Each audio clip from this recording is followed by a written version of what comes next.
Good morning and welcome to the February board meeting of Manx Care, held in public. I would like to say a few things by way of welcome and then I'll ask Elaine to record the apologies.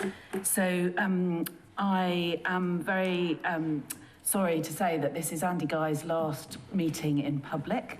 He will be attending our meeting next month, but that will not be in public. So Andy, on behalf of the board, thank you so much for all that you have done and all that you have brought to the board.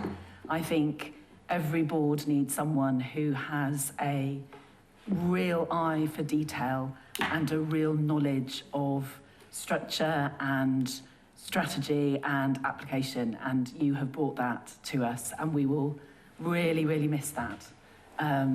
I think your commitment to the Isle of Man and the people of the Isle of Man through your day job, but also through what you brought on the board, has been palpable for all of us to see. And we will miss you. Thank you, that's very kind. But you can't give up for another month. Still more to do. I don't think you'll ever really give up. I don't think you ever will. I'd also like to record my thanks to Sally Shaw, who has stepped down as the Director of Social Care, and we would like to record our thanks on behalf of the board to everything that Sally has done for us over the last period of time that she's been in that role, and wish her very, very good luck in her future. And then the last thing I'd like to say is and I will cover this in a little bit more detail in my report, but I continue to take the role of chair in the absence of Andrew Foster, and we wish him very well in his continuing recovery. But I am ably supported by my non-executive colleagues, and I've asked Nigel to take the role of vice chair as I have stepped into the role of chair, and I'm incredibly delighted to have his support in that role, so thank you. Should we move on to apologies, Elaine? Yeah, so this morning we have apologies from Andrew Foster, Oliver Ellis and Anera Pritchard. Thank you. Declarations of interest. So this is the opportunity for me to ask all of the directors if there are any items on our agenda where you have additional conflicts of interests that you wouldn't have recorded normally. Sarah, if I may please chip in here. I suspect we will discuss during the board meeting the situation surrounding the Ballasalla Medical Centre. I'm not sure what detail we're going to go into, but I'd just like to record that I am a patient of the Ballasalla Medical Centre and my family, and also I know two of the GPs there very well, and one I would count as a personal friend, although we have not discussed this situation. Thank you. Well, if we go into a level of detail, Nigel, and you feel that you need to step out, please do so. So we've got the minutes of the meeting held on the 10th of January. I'll go through them page by page in case there are any issues of accuracy. So page 1, page 2. So page 2, Sarah. Yeah. I think it says I confirm mandatory training policy was in place. I think I actually said it was nearing finalisation, but it's that effect. Okay. Can you make that change? Yes. Thank you. Page 3.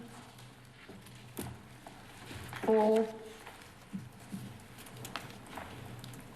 Page 5. 6. 7. Page 8. 9. And then we go into the questions.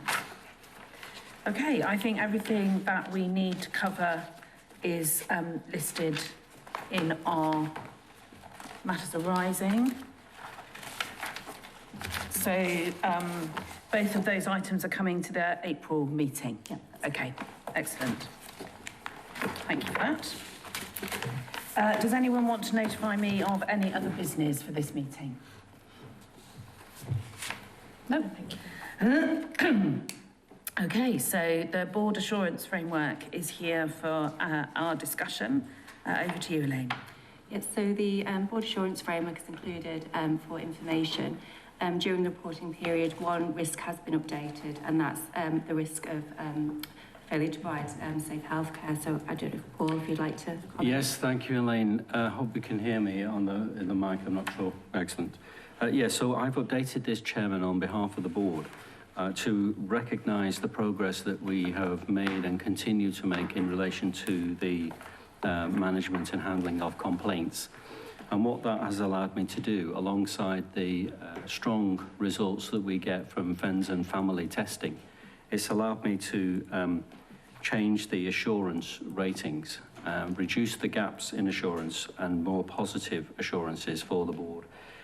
So our exposure is reduced, and you'll note that the assurance rating for patient engagement is now green. We're still red in terms of the quality governance arrangements, because I still think there's some gaps that we need to deal with in relation to policies and procedures, the effectiveness of risk management, etc., which you can see in here. I'm confident that in the fullness of time they will also improve as our plans are implemented. So I think this is progress, it's in the right direction, and I look forward to continued improvement on this. Thank you. Hi, Teresa. Yeah, I'd just like to sort of add to this that I chaired the Risk Management Committee last week, and there are two new areas which we will develop as part of the board assurance framework. The first one being our potential failure to fully implement the recommendations and all of the information governance requirements. I know we've made a lot of progress in that area, and the Information Commissioner is much happier with our actions and our responses, but I still think there are some significant risks around information governance which should be captured in a board assurance framework. So we've committed to do that, and we had the first draft at the Risk Management Committee last week. The other area where we're sort of doing some diagnostic scoping, which will come through the Executive Management Committee, is health and safety management. And so I think I'll be in a position to bring something to the board back in March, which describes our gaps in assurance around health and safety management. The terms of reference for the Risk Management Committee have been approved, and I would also be in the next 4 weeks doing a review of the partnership board assurance framework, partly on the back of the CQC reports, which have highlighted some potential areas of weakness in our shared service arrangements, but also the heavy reliance on our shared service arrangements around financial management and ultimately achieving our CIP, which is challenging for this year, but certainly when we come onto the finance section, the financial horizon into 23-24 is incredibly challenging. And I think the reliance on our shared service partners is going to be increased even more. Those are just sort of the two areas. The recognition that information and digital is incorporated into the BAF, the diagnostic on health and safety, and obviously the need to update the BAF on our stakeholder support and confidence, which as a result of CQC and the financial position. Thank you. Thank you. Any questions or comments? No. Thank you very much. So we're going to have a patient story, which is an important part of hearing from the experience of people who we are caring for. Are you going to read? Well, I am. Read it, I think. Yes, I am going to read this out. This lady didn't want to come to the board to present her story in person, but was very happy for her story to be read out. Would you like me to read? Sure. Okay, thank you. So this lady had cataract surgery on each eye in December, 2 days apart. Before her surgery, she described having no sight at all and nothing she could call her own, as she was reliant on everybody around her, including even going to the toilet. So, you know, her privacy and dignity was hugely compromised by her eye condition. She describes that when she first went into hospital, she was absolutely petrified, but everybody looked after her well and made her feel at ease. They were reassuring and encouraging, which really helped. She walked in using a white stick and had one cataract procedure that day. When she left that evening, things were a bit blurred, as she described, but the next morning she woke up and she could see out of that eye. And all she could do was cry at that point. She then went back to have the follow-up check, and the other eye was checked, and she was told that really couldn't wait till January. She'd been scheduled to have the second eye done in January. So they decided to operate on her the following day. So this is a lady who had one cataract done on one day, a day off when she had her follow-up, and then booked in for the cataract the following day. So she was operated on that day, able to leave that evening, and she describes being so overwhelmed that the theatre nurses, doctors, anaesthetists came to clap for her as she left. Recognising the impact it had on them as a professional team and the impact that had on the lady. She says the thanks she wants to express don't go far enough. She has no words and she's in awe of the team.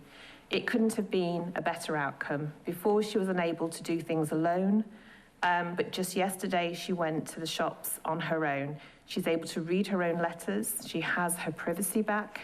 She has her dignity back. She is able to see her grandchildren. She went to see her grandchildren in the Christmas nativity play. She will be able to watch them opening their presents at Christmas. She describes it as a true Christmas miracle. She's never taken her sight for granted, and it's still a bit blurry for her when in certain lights, but it's fantastic. It has transformed her life. She says she cannot fault any of the doctors or nurses or any of the specialists that have worked with her throughout her time, and they have all gone above and beyond. She said, and I think this is, again, a lovely comment, it infuriates her to hear people talking negatively about healthcare workers. She feels they don't get enough credit. She was a senior healthcare assistant herself for a number of years and realises it can often be a thankless task. But she cannot rate them all highly, and she thanks them for this miracle. We also got reflections and a statement from Dr. Ramesh, who was the surgeon who operated on this lady. And he said she came into her consultation sporting a white stick. She was escorted by her friends, and she needed help to even find the chair to sit down. There was bruising on her forehead, a result of an accidental fall due to her poor vision. Her vision had declined so much she was not able to see the hands moving in front of her eyes. She was just able to discern the presence of light, what we call perception of light vision. The reason for her blindness was cataracts in advanced stages. She needed a general anaesthetic for safe cataract surgery. That was administered, and he described him being assisted by a dedicated team of nurses, and the surgery went well. He described her coming back for the post-op check the next day. The white cane had disappeared. She no longer required it, even 24 hours later. She independently sat on the chair for examination. Her face was lit with light and radiance. She said, "Thank you, doctor." Her other eye was at risk of developing acute glaucoma due to the advanced stage of the cataract, and so decided to operate on the second eye the following day. The second eye was performed. She came for a second review, a completely transformed person, independent and not relying on others to find her way around. With a radiant smile, she said, "Doctor, this is the best present I could have ever received in my life." She went on to thank me for giving me her sight back, and I gently replied, "Nobles Hospital, the Manx Care Board, and all the staff have made this possible. I have just played a minor role. Personally, the work I do on the Isle of Man has given me great, immense satisfaction. This surgeon, it says, I am glad to be able to help some people see the world better." Amazing. It is. It is so amazing. It's amazing that such a small operation has such a massive, Profound massive effect. impact. May I ask a question, Chair? Am I right in thinking that Dr. Ramesh works for Synaptic? He does, yes. So actually that's a really good example of how our collaboration with Synaptic Yeah, restoration allows us recovery, to yeah. speed these things up, and compressing that surgery would Yeah. otherwise have been almost impossible, I think. It would, and we've got a different model for each specialty because we've worked with the clinical teams that are already in existence in Nobles and provided the synaptic. So it looks different in orthopaedics because our surgeons work alongside the synaptic surgeons. For cataract surgery, it is the synaptic surgeons who do the operations, supported by our anaesthetists and our pre-operative assessment teams.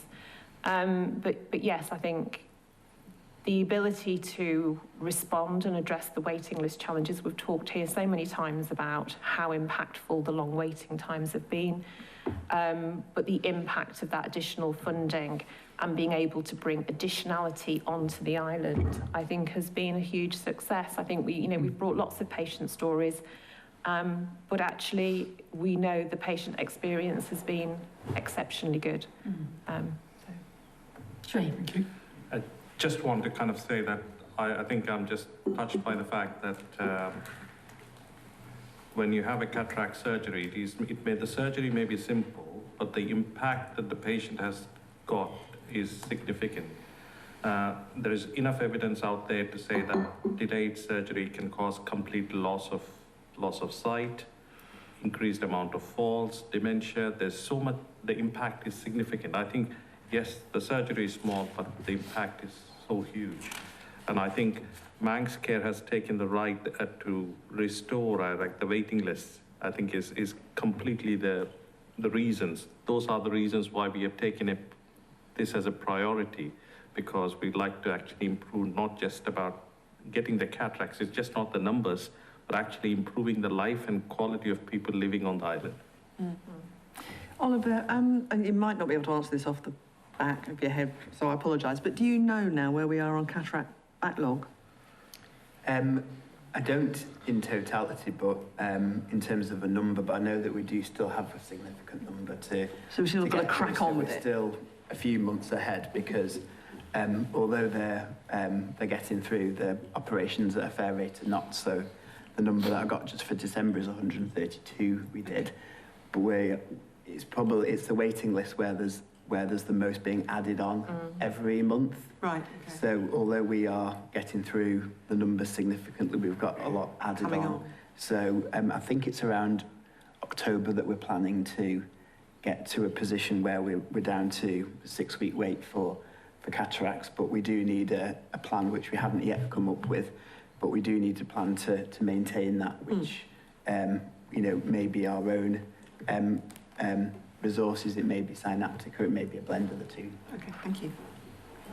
Well, I think it's a really good example of partnership working, as you say, Andy, and a model that has, that is transforming the lives of patients. And, we need to keep going, to get as many sorted as we can because of that really strong impact. I mean, that's just an extraordinary thing to have gone, and it happens so quickly, doesn't it? It's an immediate, within 24 hours of the operation, your life is changed. So.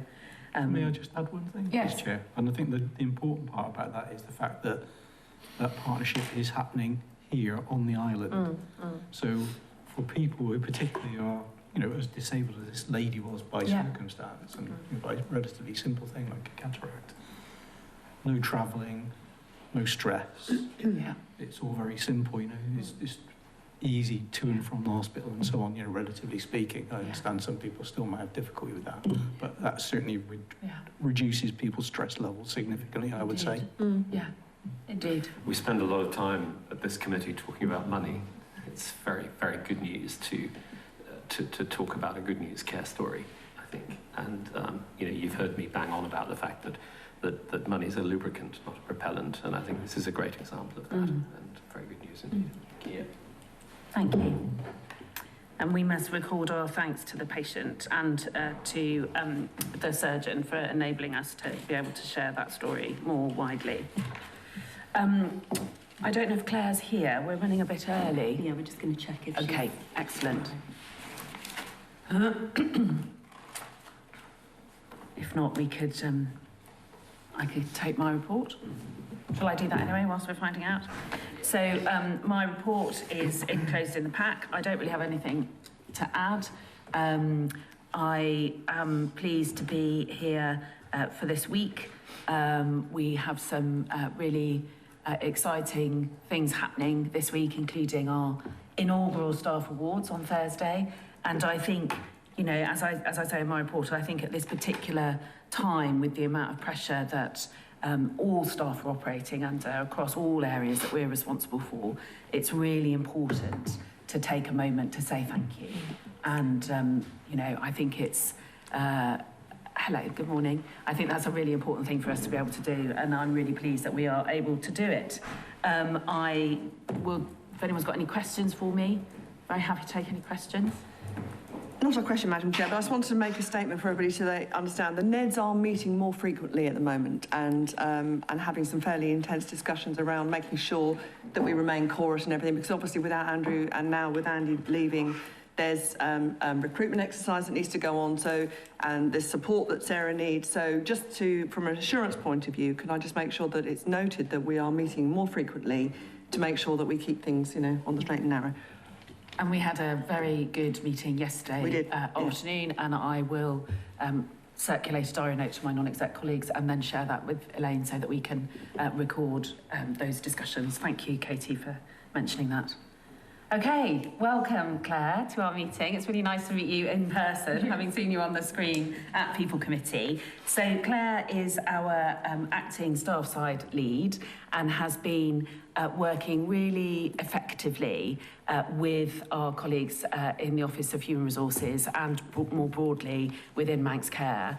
And we were so delighted to hear of the, you know, continuing challenge that Claire and her colleagues are bringing to some of our decisions and some of our ideas, but doing that in a way that is very supportive and working in a really positive partnership way. So we didn't really want to keep it to ourselves at People Committee. So we thought it was important to invite Claire to be able to talk to us and share with us how that's working. So, Anne, I don't know if you want to add anything else by way of introduction.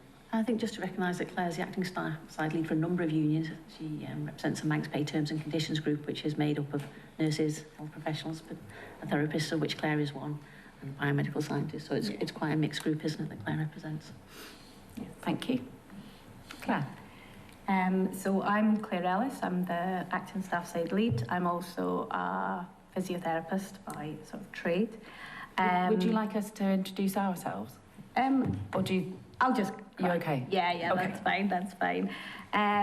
So I think it's fair to say when Manx Care took over from us being DHSC employees, there was an incredibly sort of demoralised and demotivated workforce. I think the previous sort of 10 years had been just a gradual erosion of really good working practices between the managers and ourselves as the trade unions, and that obviously had a very negative impact on our staff.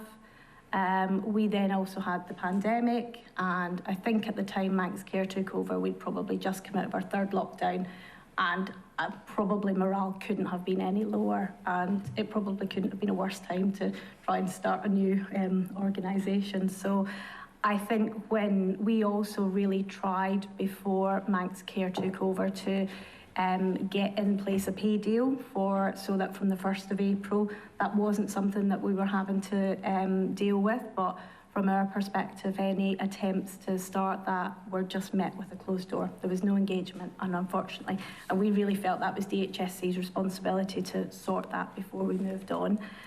So I think it's fair to say at the start we were coming at things from very different angles. We were both completely on different pages with regards to what we felt our staff needed. And at the start, I think the first probably 6 months were incredibly testing and challenging, and not how we would probably like to conduct business in terms of being a trade union, but we do have our members' interests to represent, and I think our staff had been treated so unfairly and so poorly in the past that we really did feel we had to be a very strong voice and advocate for them. I think what we did manage to then do, we did recognise that really we were, for a lot of issues, on the same page, and we were able to take the sort of pay, the sort of really contentious stuff around pay, and move that to one side, and also recognise there was a massive amount of really important work that had sort of been neglected for several years, things around all of the sort of HR policies and procedures. There just had been no one was meeting, discussing anything, so everything had just been left. And there was really important things we needed to update with regards to those policies that benefited our staff. We also managed to work together to get in place an organisational change policy, which we had never had, and that's a really important framework, because certainly from a staff's perception, it's that change happens to them. It isn't that it's something that they're involved in. And then alongside that, we had the partnership working agreement, which really set out the tone and the way that we all aspire to try and work together to really make things better and make Manx Care a success. And I think that's what we did recognise. We all really want that to happen. I think for those of us that are also staff members, it's really incredibly important to us that we work in an environment that is for the benefits of patients and staff and the general public. So we also formed, rather than just having sort of meetings here, there and everywhere, we've sort of set aside a full day a month to go through all of the sort of business, and there's been a significant increase in commitment from both sides, so staff side attending and management side attending. And I think that's to do with the fact that we're actually achieving things. Previously, we just were going round in circles and meetings were getting cancelled, and so people weren't investing the time in it that it needed. So I think that's been really positive, that there's been far more engagement on both sides. And we are currently using the partnership working agreement and the organisational change in therapies. We're probably one of the first to actually use the policy. And I checked in with the managers before I spoke here just to make sure I wasn't speaking at a turn, but and I think we all feel it's going really well. We had some tricky sort of situations to start with, where I think, again, we weren't on the same page, and what the agreement and the sort of organisational change policy has allowed us to do is have a framework with which we all kind of have to adhere to and basically use it as best practice as to how we should be conducting ourselves, so that when we do come out of the review at the end, everyone that's invested in it is satisfied that we followed it, and we go with whatever it sort of agrees.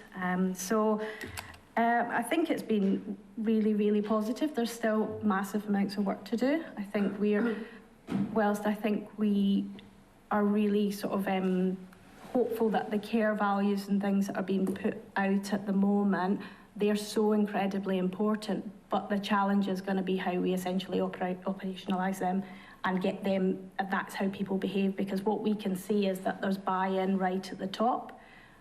It's how we get that down, lower down, and we want to do that in partnership. We want to be part of that process because we recognise there's still lots of things that we do need to change.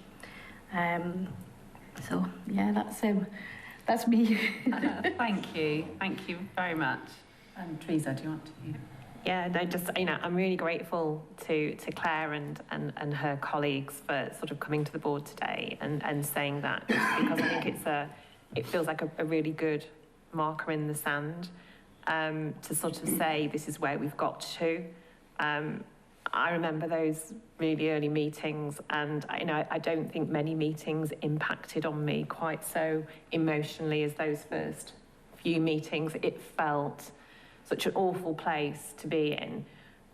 We were both with the right intentions trying to move things forward, but actually to have got to this point of recognising sort of the mutual respect and I guess shared vision and goals was really important. There is still so much work to do, but I do think acknowledging the progress we have made and that ongoing commitment of the board to keep working really, really hard in this space for our staff and to give it our continued utmost attention. I think the dedicated day works. We are getting through the work. We've got another 7 or 8 policies coming to EMC on Friday for approval. And that's a sort of testament to the joint working we are doing. But I think it's, yeah, I'm really, really pleased and proud to have got to this point, but really, really grateful to Claire and that team, because actually it is two-way. And, you know, I'm pleased staff side feel we've got to a certain point from which we then build. Yeah, well done. Thank you. Andy? I think probably I can speak for my non-exec colleagues that it's one of the things that we do here regularly is about the much improved relationship, if you like, management staff side, whichever way, however you want to describe it. And to my mind, wherever there's a discussion, there's always a potential solution to any problem. If you're not discussing it, then you can't resolve it. So that, you know, the message is certainly getting across that there is a degree of warmth and understanding on both sides, which was probably missing before. Thank you. Any other comments or questions? Tim? I was just going to say that it's really important for any functioning organisation to have a really good and strong staff side in order to hold the larger organisation to account in some areas. And without that, I think it becomes a very one-sided organisation. So it's on both sides. It's really good to hear that the executive team are open and having those discussions, but really good to hear there's a well-functioning and strong staff side as well, because without both those, it won't work at all. So that's good. Thank you. Yeah. And could I just add one of the things I particularly welcome, which I think is strengthening, is the diversity of thought that we get from engaging in this way. And you know, with my background in risk, it's very important that we don't become too normalised or exposed to a particular dominant ideology, and that we have challenge and we have questions asked in both directions. And I think the Partnership Forum is allowing us to have the benefit of that diversity of thinking and then working as one talented team on solving a problem. It will be the best way to navigate through the difficulties that lie ahead for us. So I'm hugely encouraged by that. Thank you. Anne? Sorry. I just thought it was worth recognising that, you know, Claire and I both, I think, discussed how, in a lot of ways, staff and management want the same things for their staff, but there will be disagreement on some of the detail and niceties of that. But I think the difference now is that we understand each other's position better. It's a much more open discussion around, you know, why we have the positions we do. Yeah, thank you.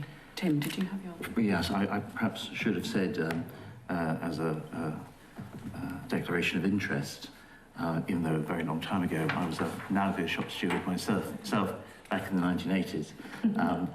So again, just to say, I think, you know, it being on staff side can really also be very good in terms of career movement and getting experience in terms of the organisation you're working in. Yeah, and I was also Vice Chair of BEC2 back in the day, so for the BBC. So I think I agree with you. I think it gives you an insight into how management make decisions. That is really valuable. And then, as you say, Paul, you can bring your different perspective to that, and that does bring greater diversity of thought. Nigel, did you? I did, yeah. There's an old Viking saying that says you should consult with everybody but appoint one leader. And what I'm really heartened to hear is that when we talk about different sides, I hate the idea of red corners and blue corners. I like to think about alliances. And we're in an alliance, and I think this is really good news. It's very encouraging when you look across to what's happening in the adjacent island, and you look at the ideology that's going on there, and I think to myself, you know, let's go back to basics. We want to be the best small country independent healthcare service in the world.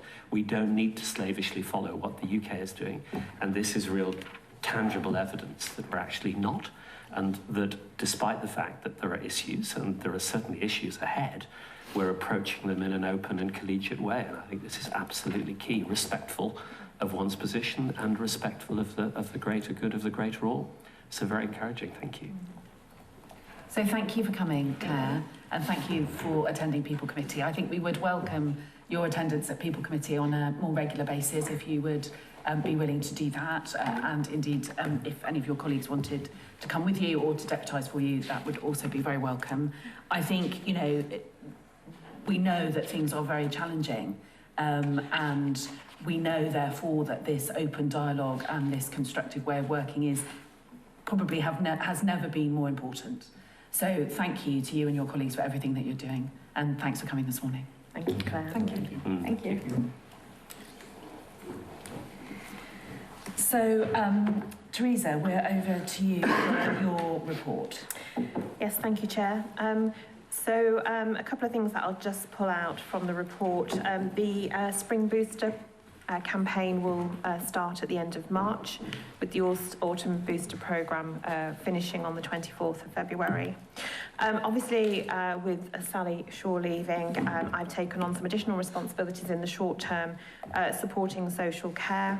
I'm currently spending a fair bit of my time based at Murray House. I now have an office there, and offered all staff a one-to-one. So I'm working hard with the senior leadership team of social care, and I'm grateful for their support. You will have seen over the last couple of weeks, the assistant director team have been coming to the subcommittees of the board and presenting, which I think has been incredibly helpful. We obviously continue to have challenges over winter delivery, but I continue to hold the view that they are managed extremely well. We have a good response through our escalation framework, but actually we want to start building on that. So there's a couple of things scheduled to review how we have responded this winter, to understand the learning from that, and particularly when we hit some real difficulties over the New Year period. So that is currently in the process of being set up. We've also made a change with the hospital discharge team. So we've created an integrated hospital discharge team under the leadership of Oliver Radford, Director of Operations. So the social workers in that team will continue to be professionally managed by their principal social worker in adult social care, but that combined integrated hospital discharge team, which is the sort of best practice contemporary model, commenced on the 1st of February. Also, we held an event last week, which was incredibly well attended by all home care providers and care home providers across the island, facilitated by Trina Bradley from the DHSC, and Oliver and Brendan Foreman supported that.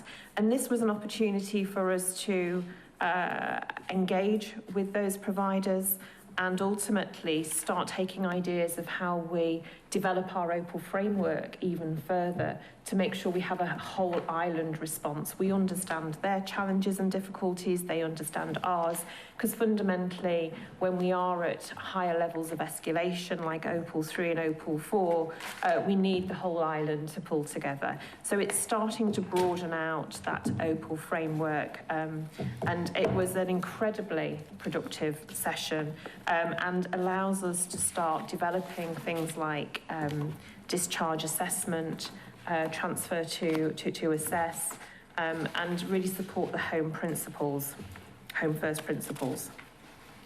I've provided an update on information governance, which continues to track strongly, monthly meetings with the Information Commissioner, and positively a number of appointments have been made in early January, which will start to stabilise the business as usual team and also allow the transformation work to progress.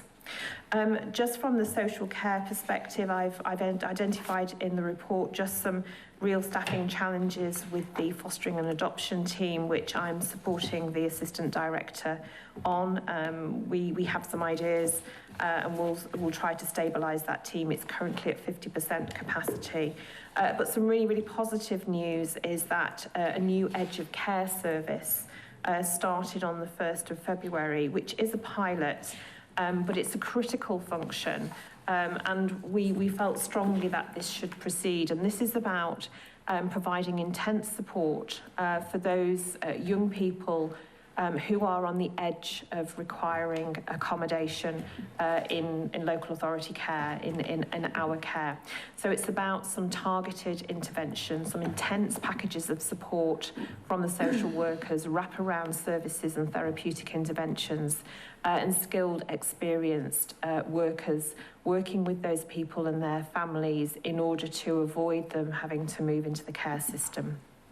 I'm also really pleased to report that we will be marking World Social Work Day on the 21st of March with an all-day event. I think we've got some amazing speakers lined up, and I know a number of the non-executives are lending their support to that event. I think it's really, really important that we celebrate professional identity, and there's a lot of people really, really keen to see this happen, but with excellent speakers lined up, as I say.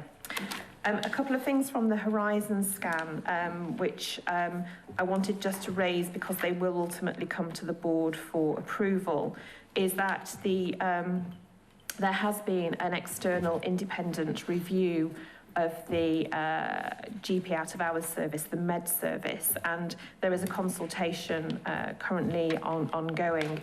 And that will look at the options of what the future service model looks like for meds. That will come to the executive team in the first instance for consideration, but then obviously to the board for overall approval. And the other bit of positive news is that the business case to introduce Hear and Treat in the ambulance service has now been approved, and work has commenced to develop the implementation plan. Concurrently, the business case to introduce See, Treat and Leave is currently out to consultation. So this is about our transformation of the ambulance service, being able to look at alternative pathways to bringing people to hospital, but also looking at being able to provide advice over the phone, linking in with the clinical assessment within the emergency services joint control room.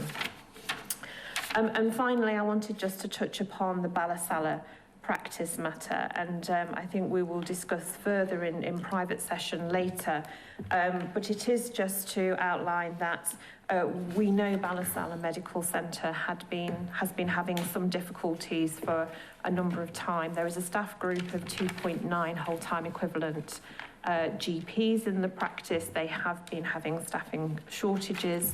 Manx Care have been supporting the practice with locum GPs, but it has been incredibly difficult. They have had to look at reducing their number of registered patients, looking at those who are out of their catchment area. So currently they have 4,720 patients. There are currently 780 patients out of catchment who will be joining other practices. But that has led the practice to take steps to formally end their contract, which is due to end in July 2023, so sort of 6 months' time.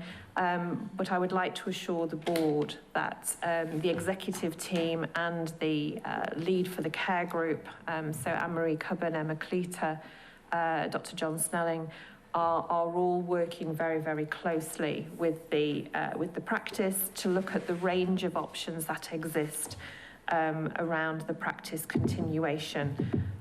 So those are around perhaps Manx Care taking on the practice, looking for some form of procurement.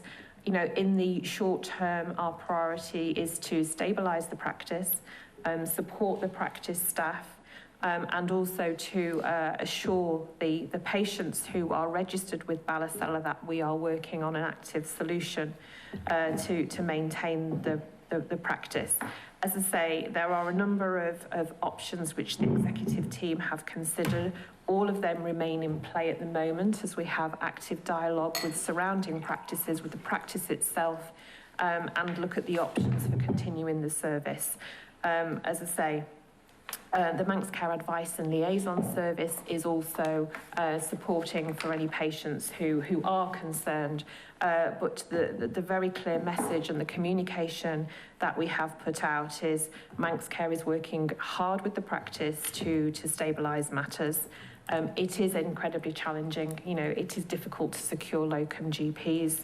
but the service for all of the patients will continue, and we'll continue to monitor that really closely. But discussions about the future and the various solutions are all in play at this moment in time. I am happy to take any questions on my report. Thank you. Thank you. Andy? Teresa, can I just go back to the integrating the discharge team into the hospital, which I think is a pretty good idea. So it's probably really to Oliver rather than you, but possibly. Just curious to know. So one of the issues we all know we've got is the legislation, the social care legislation, effectively, which means there's a disincentive for home care. Is the team managing to sidestep and overcome that to a degree, or are you still coming up against that barrier all the time? We're still coming up against that barrier. It's something that we discussed yesterday at the board to board, and I think is something that will be picked up through the transformation work around that, the transformation of funding of social care. But at the moment, the situation still stands. The majority of that legislation sits within the Treasury rather than us. But I think as part of that transformation programme that's ongoing, that is kind of collaborative between ourselves, DHSC, Cabinet Office and Treasury, we'll look at all of those different options. Do we know yet whether it's actually in the timetable for legislation? Because last thing I recall, it wasn't actually even in the timetable yet, is it?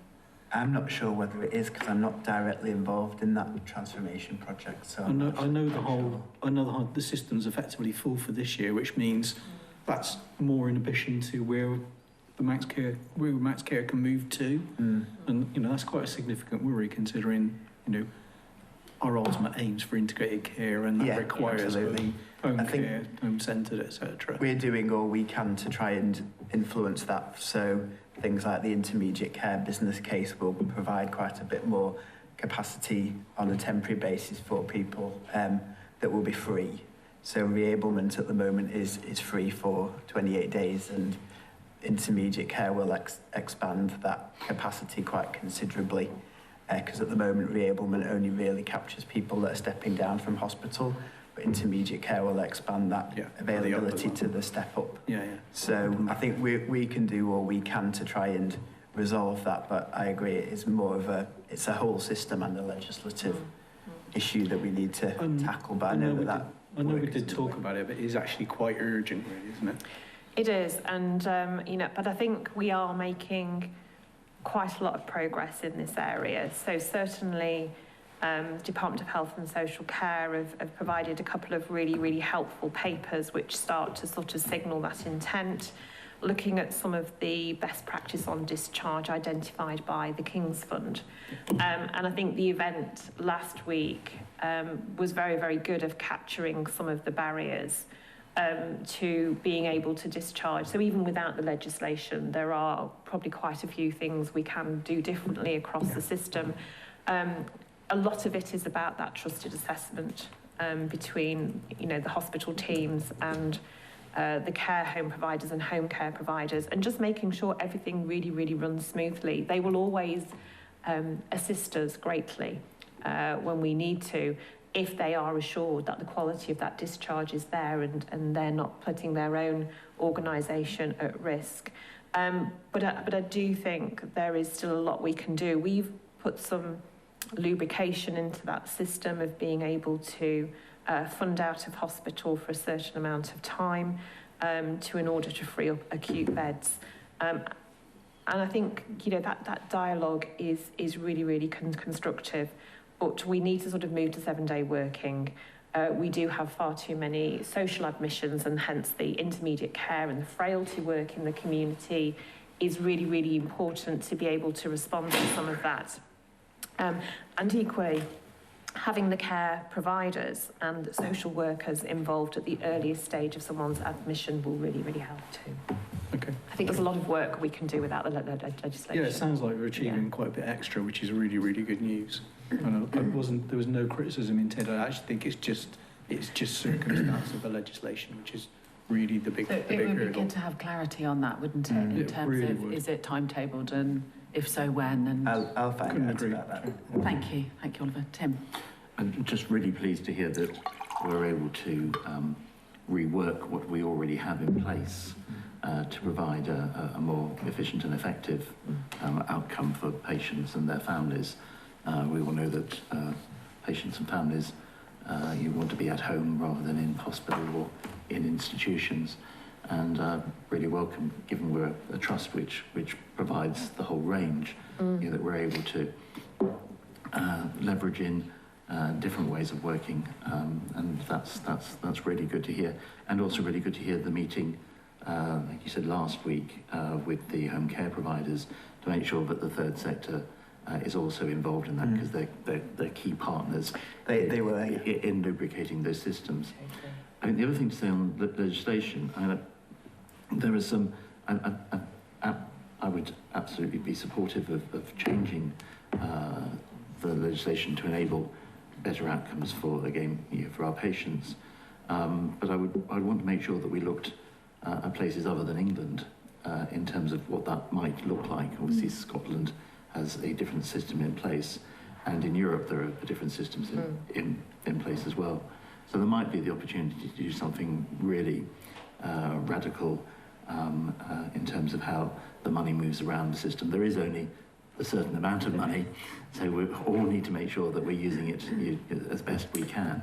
But there may be some really interesting and innovative ways of using that cash to provide better outcomes. Yeah, I would agree. I mean, the one thing I think that has come out to me actually quite strongly over the last few weeks, and was reinforced by the providers in the room last week, was that we're not very good at commissioning, and we need to have a clearer commissioning framework and give certainty to these providers, because at the moment it's based on the next package we commission from them rather than a level of activity over the course of the year which they can plan for.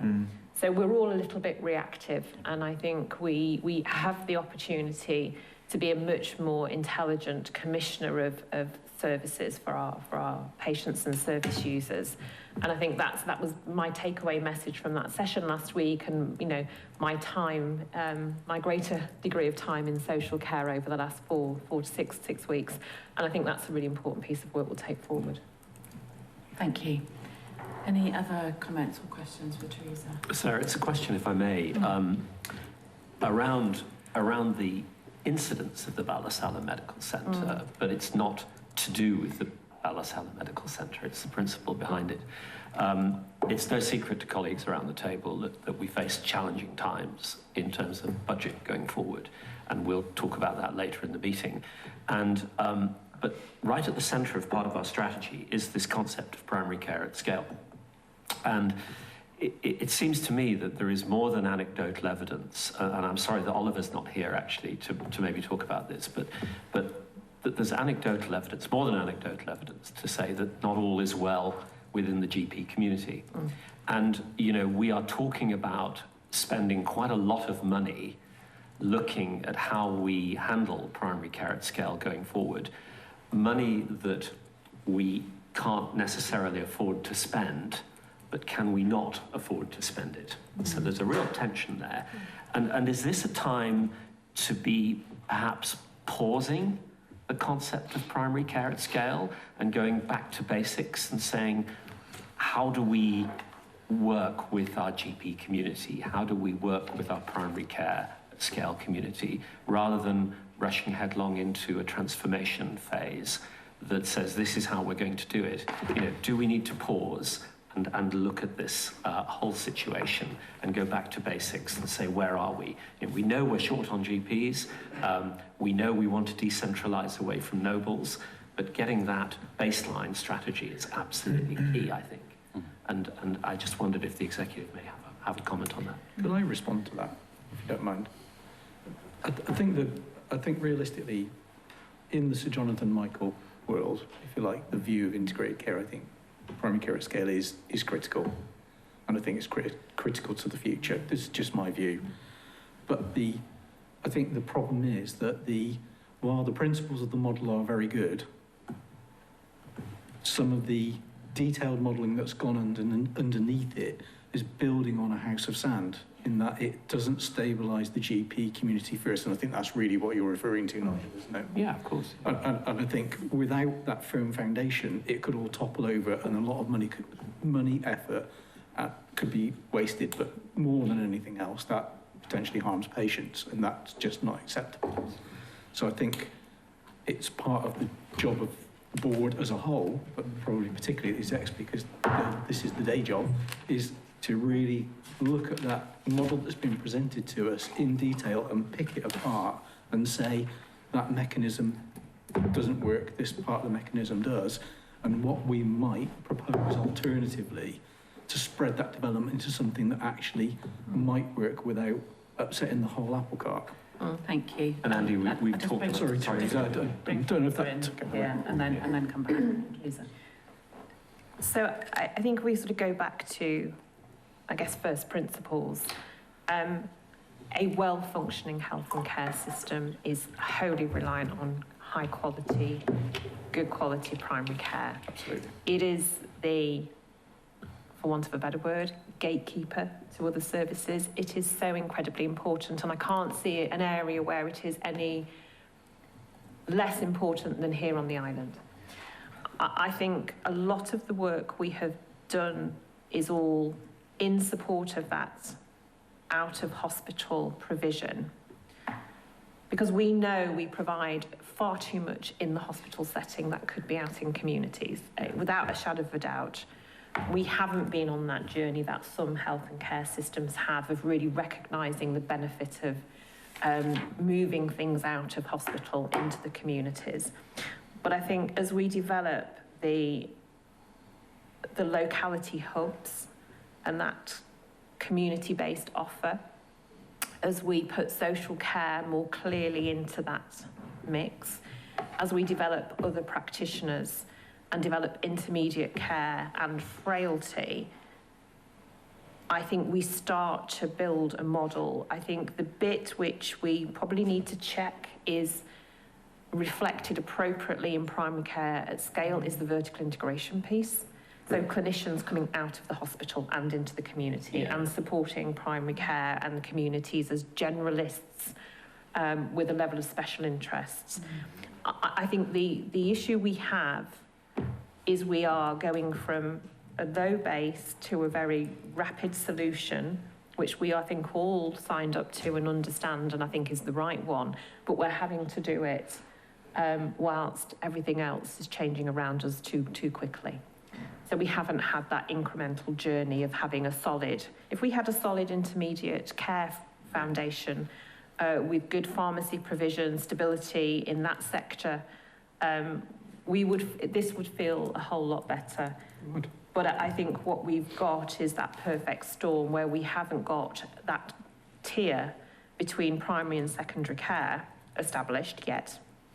We've put other things around it which aren't having the impact they need to have. And, you know, just an example is I want to make sure social workers have a really good input into those hubs, because we can go and do brief interventions and we can prevent so many things, and we've got to get more proactive. So I don't think we are far off having the right model, if I'm being honest. I think we've got to hang it together and make it more cohesive. We've got to accelerate some bits. Probably some of the bits we can accelerate are the bits we've already put in place. We've just got to make it work for us.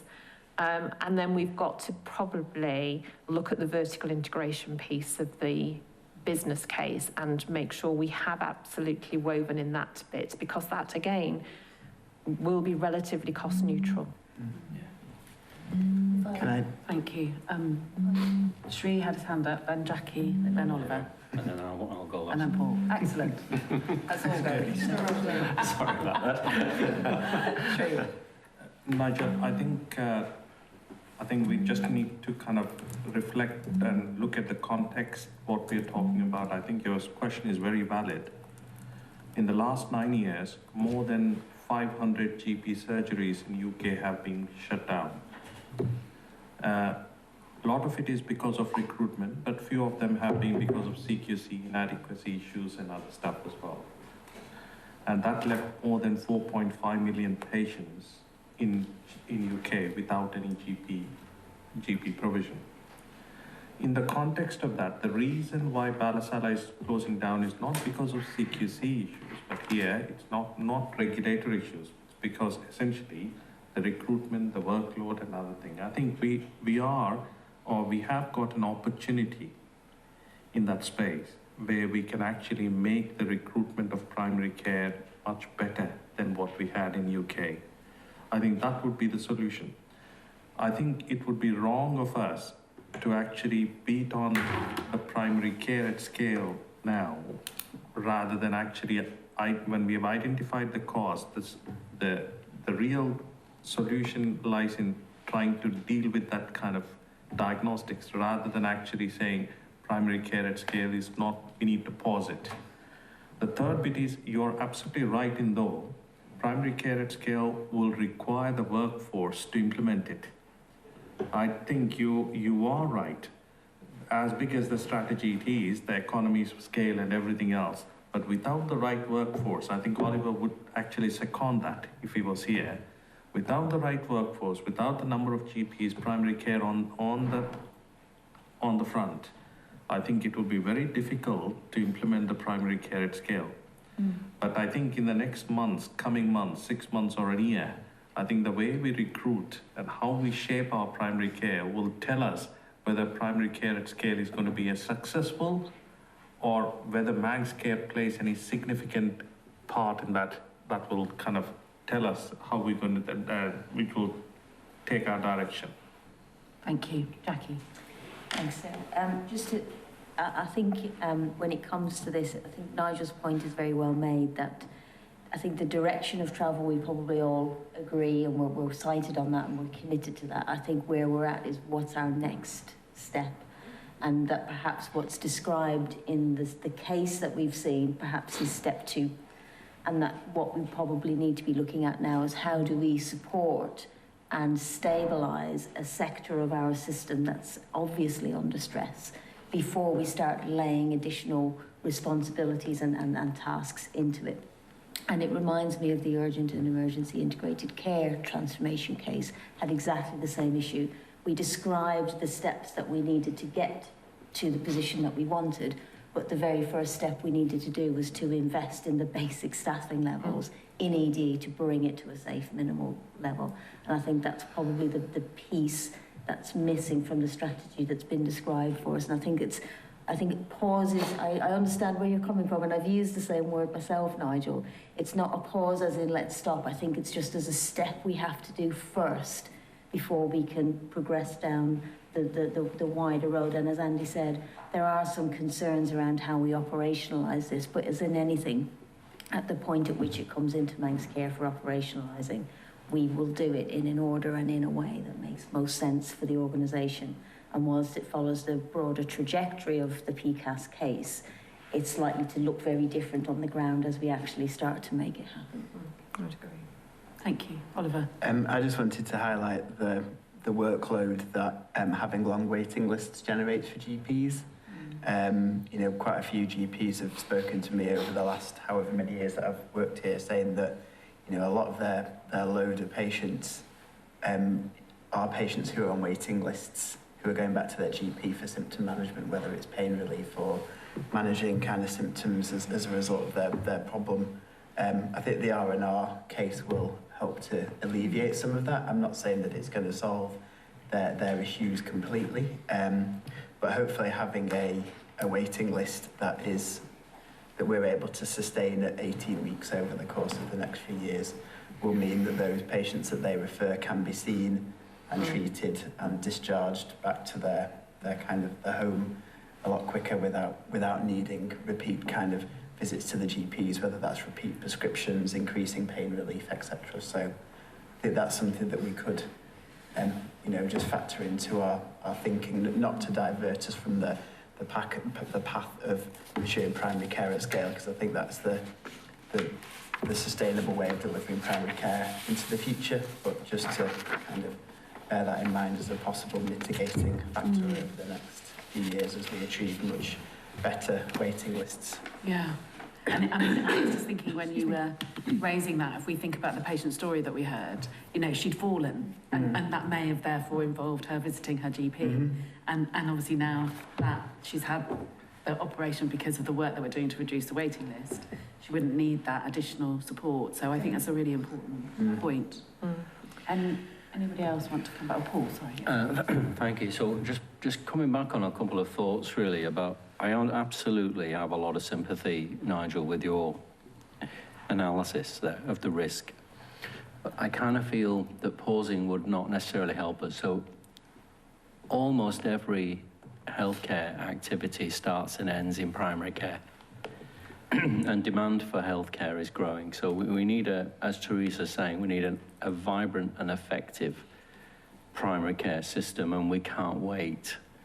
I think for me, the focus where I'd like to take it is expansion of primary care is the solution. And I think we have to find a way there as quickly as we can, even if that's perhaps putting some test balloons up and piloting a different model. But a model of general practice that owes its origins to the 1940s is not going to be the solution for us. We have to think differently now. And I'm quite sure, given what's going on in Ballasalla and the appetite for thinking differently and remodeling, and as Teresa's saying, using a much wider multidisciplinary team coordinated out of hubs will make primary care much more accessible for the people who need it. But I want to just finish by just making one observation, which, although it feels quite challenging at the moment, our primary care service here on the island is actually pretty good. And although some people have difficulty in getting access in the time that they would like, by comparison to the UK, access to primary care is very good. People on the island get a great service, but we know going forward it is going to have to adapt. And rather than pause, I would be proposing that we speed that up. Thank you. Teresa. Yeah, I mean, just my final point, because I think it's so fundamentally important to well-being and a healthy population, and it is in the primary care at scale business case around the population health management, but it's that comprehensive sort of public health well-being response where people are encouraged to take responsibility for their own health. There are lots of supporting strategies, you know, a non-pharmaceutical solutions to illness and supporting well-being. And we really need that alongside us, because actually there's a sort of almost a tsunami of demand. And while sort of the longer term public health population management is, you know, we won't see the impact in the first 3 or 4 or 5 years. Long term for the island, it's so incredibly important. And, you know, I know the DHSC understand this and public health colleagues understand it, but I think that's something which we do recognise as being a missing element in all of this. And really important that we sort of lobby, I think, for a real clear public health strategy to support general well-being and people feeling empowered to manage their own health and well-being in a really positive way, whether that's physical health or their emotional well-being. Thank you. Could I make one more observation? I know this is taking up a fair bit of time, but I think if you go back to the model that Transformation provided and some of the work that KPMG have done, a lot of that is in there. But the problem is that, from what I see, is that it's expected to provide impacts too quickly, particularly the public health piece, where they're expecting impacts to arise almost in year one, which is literally impossible for any public health effort. And I think the point is that we shouldn't pause, but we can't achieve at the speed which that model implies. The original transformation model doesn't imply a timescale. It just implies that that's the ultimate end point of the journey. And I think the problem is that there's almost like a rush and a push at the front end, which clinically you couldn't even get it on the ground in the timescales that those impacts are expected. And I don't think, therefore, that is that needs a robust challenge, and I come back to that, it needs that robust challenge, and I think that's really where Nigel was actually aiming for in the first place, if I'm honest. Were you? Well, Sarah, it's really interesting. I'm very encouraged by this discussion because it seems that the mistake I made was to use the word pause. I think probably a better word might be stocktake. But as an accountant, stocktake. But I think that, there's no dilution in my mind about the benefits of primary care at scale. It's all about the how, and it's all about, as I've said, at finance and performance, we want people fighting to get in, banging on the door to get into this beautiful island, not us dragging them over here. And the model, the attraction, the package that we can offer, and the fact that you're thinking outside the box and not slavishly following a model that is broken, gives me huge encouragement. Thank you. Thank you. I think I'm very encouraged by this discussion, and I was very encouraged by the discussion yesterday with colleagues from the department about the opportunity. And I know, that this feels very risky, this feels quite frightening, I'm certain, for people who are patients of the GP practice, but I think the assurance that Teresa has given about working in partnership with that population, and I think the assurance that we got from the department about the opportunity that we have to think differently. And, we were reflecting on, it is a model from the 1940s. And, it's probably the only bit in health and social care that hasn't changed at all. And so how do we do that? And how do we respond to that? And I think that we have some really exciting opportunities to do something different and to attract GPs who want to work in a different way and pilot something and see if we can make that work. You don't know until you try. And I think we've got a lot of goodwill to try something that's quite different. Teresa, I just wanted to pick up one other point in your report, which was about the fostering and adoption team.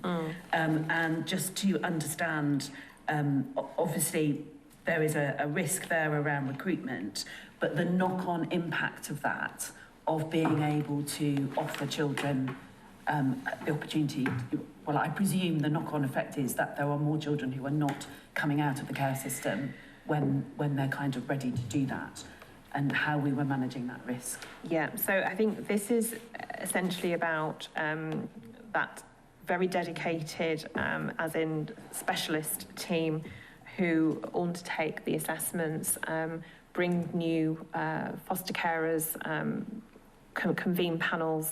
It is putting some delays in the system. As I say, it's on the risk register.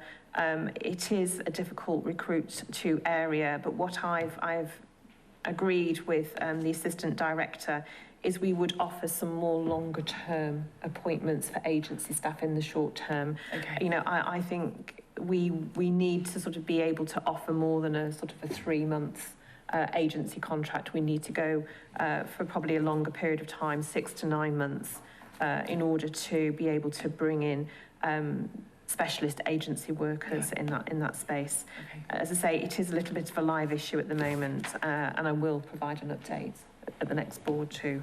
Thank you. And then my final point on your Horizon scan is about your Horizon scan, which was just, I was really pleased to see that development in the ambulance service. And having spent some time with them last time I was across, I know they were really, really keen to do that. So that's really good that that's happening. And perhaps at some future board meeting, we could consider inviting Will to come and talk to us about his vision for ambulatory care, because I think it is very exciting. I think it will require some brave decisions on behalf of the board, and I think that might be quite a useful sort of deep dive into what his vision is and how we can support that. So thank you very much for your report, Teresa. I now come to my non-exec colleagues for our committee reports. If we can take the reports as read and perhaps just highlight any issues for noting or escalation. So Andy, coming to you first for audit, please. I think it's self-explanatory. I don't think I need to add anything. Thank you, Chair. Excellent. Thank you. Tim, quality, safety and engagement. Yes, there's nothing to escalate, but to note the discussion about the home birth service. and the position statement there. We had really good input from Linda Thompson and Barbara Roberts, the head midwife, which was very informative and useful. Just also to note the organ donation item and the review of day services and adult social care. No action needed, but just bring those to the attention of the board. And just on maternity, could I just add, of course, we had a very good discussion for the benefit of people who weren't there, very good discussion yesterday at the board-to-board around the maternity piece and the home birthing. I found that very useful to get the perspective of the department as well, and the support that they gave us for that. So that was great. And I think where we are with that is we believe that we should be able to offer home birth. Yes. But the reason we cannot is because it is not safe. At present. And we cannot offer something that we know is not safe. Paul, do you want to add anything to that? I think you've covered what I was about to say, really. I'll steal your thunder, I'm so sorry. You know, staffing is the rate limiting factor in that. We will want to enable the choices of women as far as we can and in partnership with women, but sometimes it's just not possible to offer a home birthing service, and at the moment that's our assessment of the risk. Thank you. Nigel, finance, performance and commissioning. Thanks, Sarah. I mean, the papers are obviously self-explanatory. We met on the 25th of January, so quite recently. We've escalated to the board the tension and stress around next year's budget for obvious reasons. We're quite a lot, you know, as we finish this year close to meeting our budget, and Jackie will speak more about this later on. Our thoughts turn to the future, and there is quite a lot of tension around what we're being asked to do, both in mandate terms and in terms of the numbers, and we wish to escalate that to the main board, because I think a lot of discussion and a lot of managing of expectations will need to take place. You know, there is no secret from the papers that there is a massive amount of work still to do in the service, and particularly around the cost of compliance and the cultural piece in terms of the CQC report and evidencing what we're actually doing in practice. You know, we seem to be getting a lot of things right, but not always evidencing it, and that has a massive cost effect in the numbers. And we've talked about the principles that I wanted to highlight around the BMC, the Valsala Medical Centre. So nothing else to say. Thank you. And I'm going to refer myself to myself for the People Committee. So just to say, obviously, we have discussed at the board and indeed at the People Committee our concerns about a lack of visibility of the Social Care Action Plan. We were delighted to receive that at People Committee, and it is on our agenda to discuss here today at the board. We didn't have anybody from Workforce and Culture at the meeting, and we remain incredibly concerned about the lack of recruitment to a very key post by Transformation to enable us as a board and as a board to receive assurance, and as an organisation to do the work around workforce and culture. And whilst our teams are still continuing, they are really finding it very difficult without that dedicated and specialist resource that we came to rely on so heavily and value so highly. So that is a risk, and we did also share that with the department yesterday, and they were very supportive of helping us try to resolve that.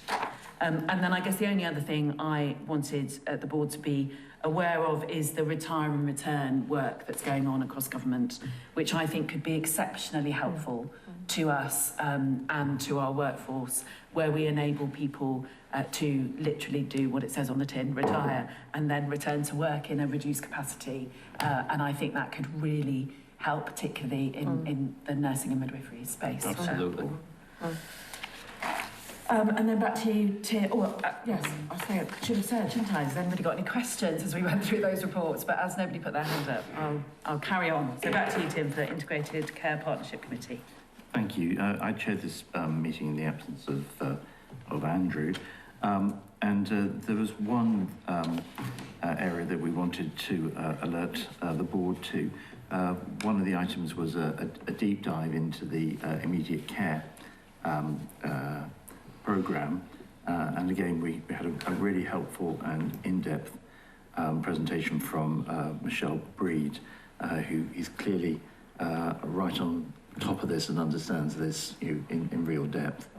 The concern was that there was, and other people will know better than me about this, was about the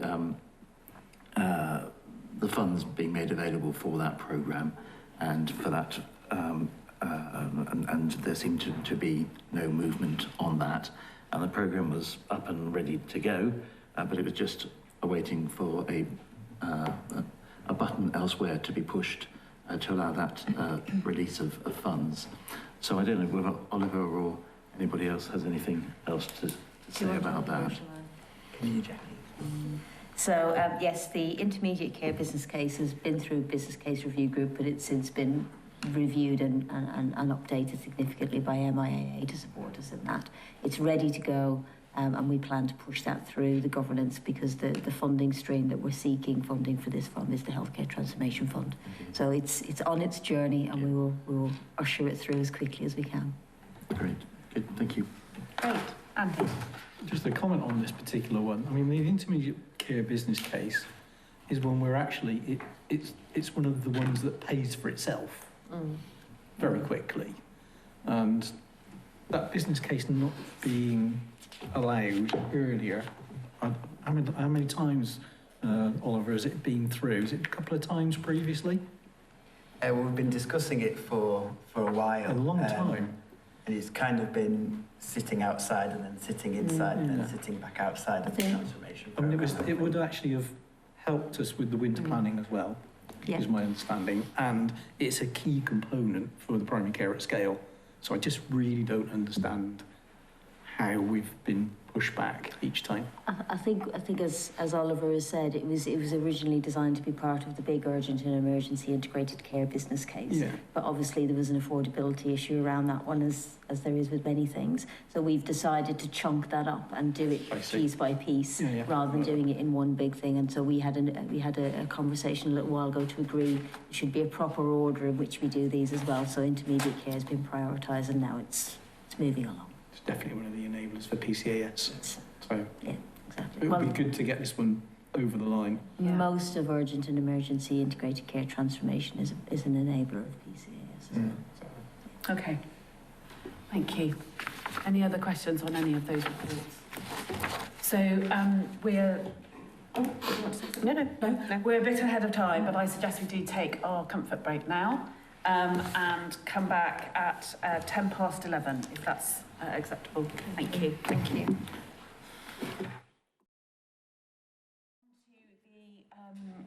The integrated performance report. Paul, shall I? Yeah, can I start us off? Please do. If I kick us off, Chairman, and I'll give way to my colleagues as we go through. So I think this is the data for December 2022. A number of headlines I'd like to just point out. And we've structured these under the key lines of inquiry from CQC. So addressing in particular the question of safe care. I think that the progress in December indicates that we're doing quite well, actually, particularly in relation to the exposure to serious incidents, which would be one of the primary markers of an unsafe service. You would see an increasing severity of incident being reported. In fact, we're seeing that not to be the case at all. And we've got very good control over the handling of serious incidents, so we're clearly learning. We're now approaching 18 months without a never event, which, whilst I'm careful in being too celebratory about that, because of course there is a risk, I think that is incredibly good progress that we've made. And there are so many variables to take into consideration in the management of never events that gives me confidence that we're being proactive and anticipatory, managing the risk that exists out there. Again, good progress on duty of candour, which I think is a really important aspect of being open and honest with people when things happen. And we're demonstrating that we have those conversations with people, we follow things up in writing, and of course that gives service users and others the opportunity to question us and challenge us, so that we can we have that diversity of thinking in how we apply our learning, which is crucial. No medication errors were reported that resulted in harm. That doesn't mean there are no medication errors. Of course, there are near misses that we spot and we report and we act on. But they are intercepted before there is any harm occurring, which is really good progress. Good progress on the safety thermometer, which again is about the proactive management of 4 different types of risk, and good infection prevention and control across our services, which is very encouraging. And I also extend that to the antimicrobial stewardship. Whilst in the safe domain, that's the only indicator that is not forecast to be compliant by the year end. It is nonetheless an indicator which is improving, and I think the important thing there is progress, and we are making progress in the right direction. In respect of the effective domain, obviously we already spoke today about the importance of restoration and recovery, and minimising the amount of time people need to wait. That has such an impact on the effectiveness of the care that we deliver, that we've got some challenges around that, as can be seen in the report. But we are working very hard on improving the effectiveness of the care as far as we can. In the caring domain, really encouraging progress on the handling of complaints. I can assure the board now that there is no backlog of outstanding complaints that were legacy. They have all been responded to, and in respect of the regulations which came into effect in November, Manx Care is performing incredibly well and is compliant with those regulations, which in layman's terms means we are open, we are honest, and we're responsive if people have a concern. But actually goes beyond that. The Manx Care Advisory and Liaison Service is continuing to increase in popularity with service users, and is being accessed by people who have concerns. And in 92% of the concerns that are raised with people, they dealt with on the spot, which I think is phenomenally impressive. And that's because things can be dealt with on the spot. Most of the issues that people raise with us are things which are relatively straightforward. They can be actioned and put right there and then. And that's exactly what we're doing for the vast majority of issues that are raised. And then on top of that, we do our sampling to find out what people who use our service actually think of the service they've just had. And I am slightly anxious about the drop-off in response rate. But even with a drop-off in the response rate, the levels of satisfaction are very encouraging. You know, 3 in every 4 people who used the service in December would rate that service as good or very good. And that is something to be incredibly proud of, because that is in the presence of all the challenges that we have. We're still able to put patients at the heart of our thinking, at the heart of our decision making, and their experience has been one of the most important outcome measures that we can pursue. And whilst obviously I would want that to be higher, of course I would, I think in the circumstances, given it was December, it's a challenging period. I'm very encouraged by that. Yeah. At this point, if it's okay, I wonder if I might give way to Shri, who will give a comment on mortality, because I'm conscious that might be something that Shri would like to make a comment on. Indeed. Having said that, last time, I think we discussed about mortality in length, and we did say that by the end of this first quarter, we're going to get the L1 reviews. That is the screening of all the deaths that happened in the Nobles Hospital, and then we'll go into the deep dive that will aid in what we like to call as the learning from deaths report that we want to produce annually from the hospital. That will actually capture the stillbirths and perinatal mortality as well, just so that we know. And I am aware that through the Embrace, which I actually sit on in the committee, that Manx Care reports all the stillbirths and into that committee, national committee, and we do not have any concerns, just so that we know that. But having said that, given the limitations what we have in Manx Care about how we get the shimmy and HSMR, the big mortality indicators comparable to rest of UK, I have tried to mitigate. We have never reported that on that scale, but I've tried to mitigate the risk of that reporting by providing a second layer of assurance, which we would like to call as an age-adjusted crude mortality rates, which means that we look at individual ages of the population and then look at the mortality rate in it. We were going to expand it further by doing the cause-adjusted mortality rate as well. So currently what we have on the papers is about the age-adjusted, which is comparable to last year, and we like to think hasn't changed. But of course, I understand the limitations that we are only reporting the nobles. The idea being that in the years to come or in the months to come, we want to report the mortality of entire Manx Care, not just in sitting in the nobles, but across the care homes and other places as well.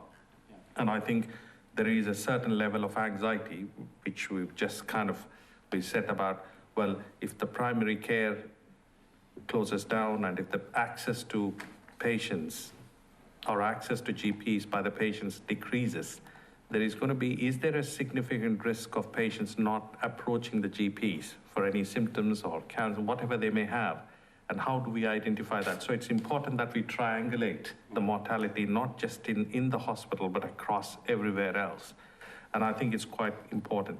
And the final thing I was going to say is, so there are no concerns from where I am sitting at the moment, looking at all the mortality data. But having said that, we still wanted to do the L2 reviews, which is the deep dives, and that will happen during the course of the year, and then the learning from deaths report, which will highlight us in the months to come in the board. We will discuss as to what might be the areas of focus for the Chief Medical Officer here to actually improve on. Thank you, Shri. Thank you. I wonder if I might invite Oliver, if you might want to say a few words about the indicators in the responsive domain. Yep, so I'll do my usual 3 good and 3 not so good areas, if I may. The first one I always mention is R&R, and we've spoken about it a bit already today in relation to the impact it's having on individuals. I mentioned that we've done 132 cataract operations in January, as well as 48 orthopaedic operations, so they will all be major joint replacements, hips and knees, and 26 general surgical procedures. And the impact of that on the waiting list from an inpatient point of view between November and December is 18 less inpatients on the waiting list, so that's down from 873 to 612. This is from April last year, sorry. And then there's 126 less on the day case waiting list, so we now got 2,726 patients on the day case waiting list, many of whom are cataract operations, which is why I mentioned that we have got such a long, we've got quite a few more months to run for the cataract waiting list initiatives before we've reached a 6 week waiting list. The other thing to mention from an R&R point of view is that we've put some of the funding from the R&R phase 2 case into our diagnostics side. So we've commissioned an additional, we've provided funding so that our radiology department can undertake 1,300 additional scans, and that's going to be split between our CT cardiac service and also the ultrasound service. And that's going to overall improve the non-admitted element, so the outpatient element of the waiting times. I wanted to mention our enhanced waiting list management programme. So I talked about this a bit last time at the last board in relation to the administrative validation of our waiting list, which I know the chairman is very keen on me mentioning every time. So we've, since the last meeting, since January's meeting, we've added on an additional 3 specialties to the validation process. So they are ophthalmology, pain management and urology. And so we are now in the process of validating just over 7,000 records on our system. 3,678 validation letters have been sent out and 1,558 have been received back to say that they wish to remain on the waiting list, and 153 have returned saying that they don't want to be on the waiting list anymore, but we continue to chase those people who haven't responded. We've also commenced the clinical engagement for the validation process, and Dr. Vam Vakopoulos, who's our diabetologist, has agreed to be the clinical champion for that process. And so that's going to mean that we can start the clinical validation, which is going to be a joint venture between our own consultants and primary care, so that they can make a clinical view as to whether people need to remain on the waiting list or not, which is really good. We've also started our harm review process, so it's part of our commitment that anyone who's been on the waiting list for over 12 months will have a harm review to see whether that extended wait has caused any harm. And the first harm review meeting is with orthopaedics, and that's set for the 26th of February. The final thing that I was going to mention in terms of good things is, it doesn't quite sit within my remit, but is good to note anyway, is our sickness absence. So we've been seeing a consistent reduction in sickness absence, which was at a high in March of last year at 10.2%. But the November figure, which is, I know is a month behind, but is the latest figure that has been reported by HR, we're down to 6.8%, which is quite a significant reduction. And within that 6.8 is 1% of COVID-related sickness. So if you take COVID out, we're at 5.8%. Obviously, we can't, if somebody gets COVID, we're still required for people to isolate as part of our protocol around reducing patient or service user risk in terms of COVID.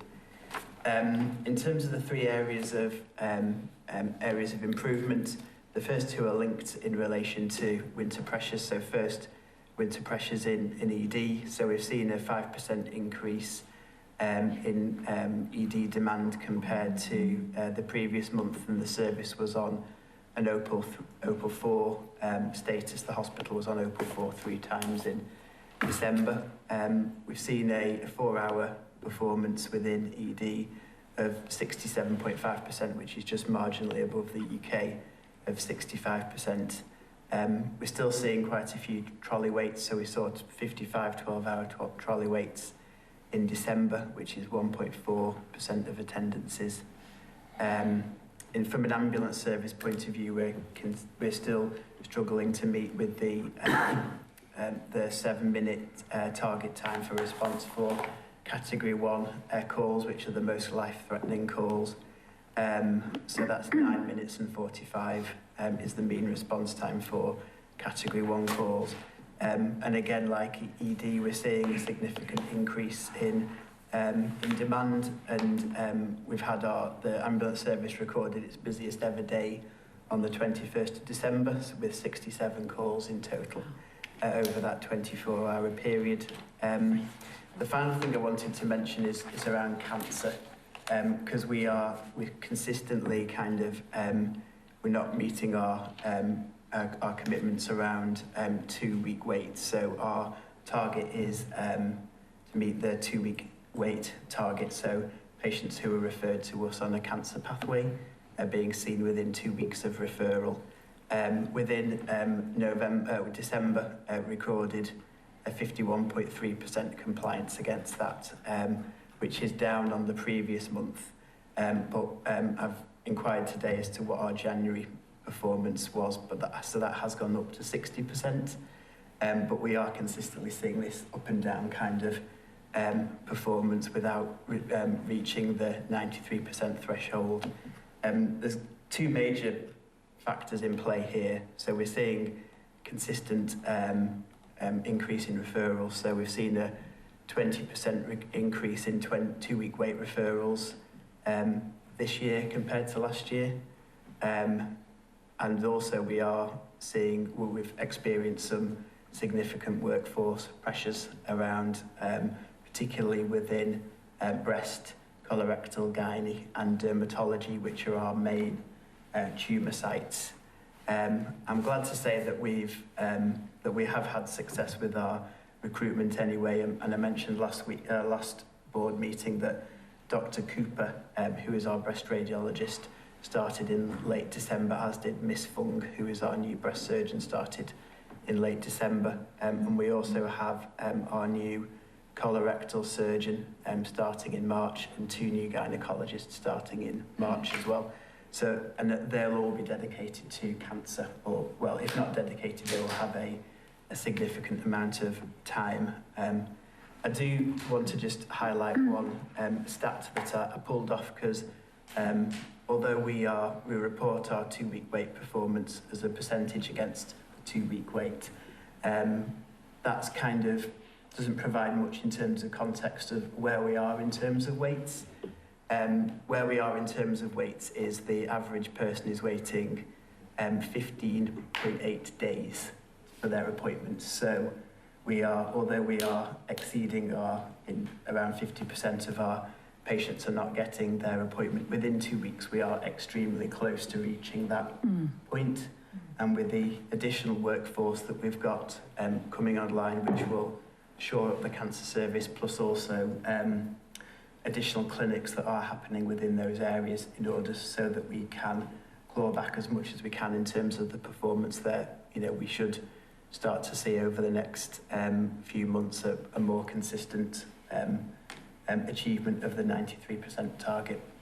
So, thanks, Oliver. And thank you very much. I think that's a comprehensive review of the responsive domain. The 2 other things we want to touch base on, and I might give way to Anne just to talk a little bit about the workforce measures in the well-led domain. And as Teresa mentioned, we're not going to achieve our threshold around data breaches in the year. And I think it underlines the emphasis that is being applied inside Manx Care to stabilise that position and improve that position going forward. So there's a lot of work going on with data breaches, but I wonder if you might say a few words around attendance. Yeah, Oliver touched on sickness absence. I think it's important to recognise that the figures don't settle down for sometimes a couple of months until after they've been reported because of late opening and closing of absences. So I think the figure you said over October is now nearer, for November, 7% now, so it has gone up slightly. Overall, we're about 0.1% below where we were last year in terms of absence, but it is February to March where we typically see a peak. I'd also say about these measures, I'm not quite sure we've got the measures on this report quite right yet. The number of staff on sickness absence probably isn't as important as the percentage time we're losing to long-term sickness absence, and that is an area where I think historically we've concentrated on actions around short-term absences, and I think we can start looking at taking some action around long-term absence, where generally prevention is better than cure. And again, I'm not sure whether workforce leaves is as good a measure as perhaps the churn and the turnover rate. So I think there's some work to be done on the figures we have here. And also, I think you've got suspended staff. I need to check that figure of 6. That seems very high. But also, I'd say it's only ever going to be a snapshot. If we saw trends in staff being suspended, I'd be very concerned. So I'd like to do a little bit more work on the measures. Thanks, Anne. And I think your point about leavers is important. It's one of those we need to balance with people joining, so that we see the net effect of that each month. So, Chairman, unless there are any other contributions, I'm happy to take questions on this paper. Teresa? I was only just going to add from a sort of a social care perspective, I guess the couple of areas where I'm very much focused because they are not achieving compliance in the report is the time it's taken for adult assessments. And we know there are some real workforce pressures in adult social care driving some of that. Plus also, I think there are things we can do to improve the delivery model, linking in with the hubs to provide more sort of brief intervention. And those are the couple of things that have come out in my discussions over recent weeks. The other area, which again I'm going to have a very strong focus on, because I think there's, well, I don't quite understand why we're not able to achieve this. We absolutely should be able to achieve it for everybody, is sharing of care plans with individual service users, which is incredibly low. And that's something we can address very, very quickly. I have an away session with the team tomorrow morning with all of the leads in social care, plus mental health, plus safeguarding, looking at how we can work together. What does this new framework structure look like of that sort of combined large directorate? Where can we learn from each other? And I think we did actually get some good assurance through finance and performance and QSC about the level of dashboards that operate at a slightly below board level across those service lines.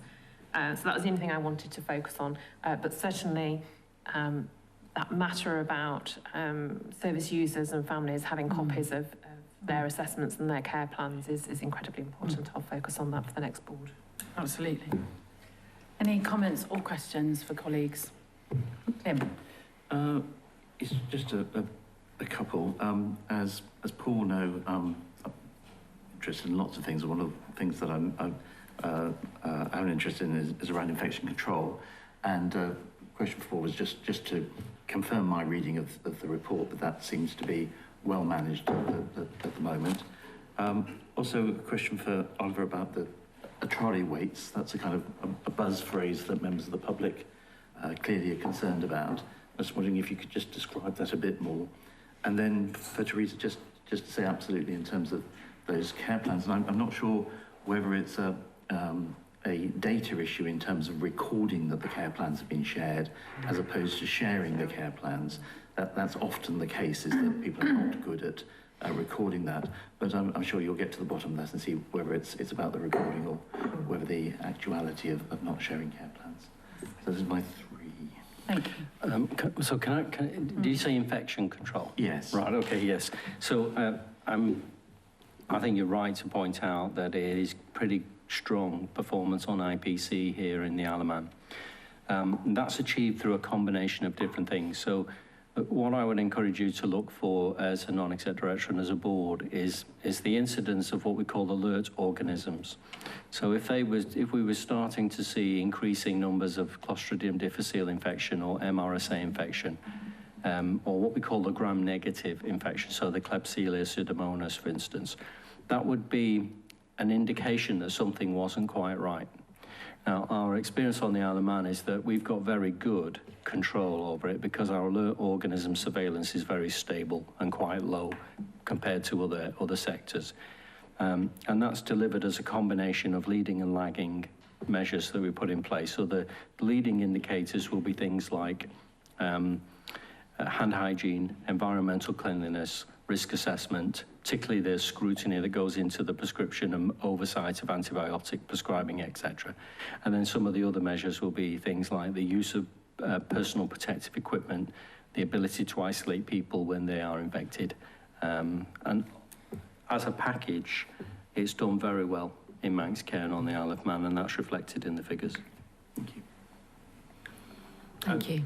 In terms of trolley weights, yeah, that is a buzzword.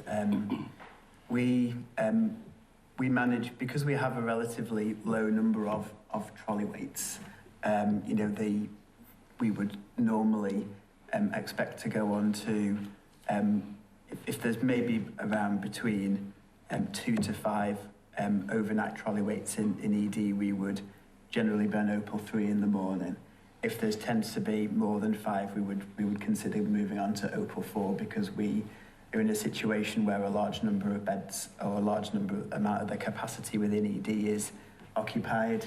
But in terms of what a trolley weight would look like for a patient, the size of ED is very constricted.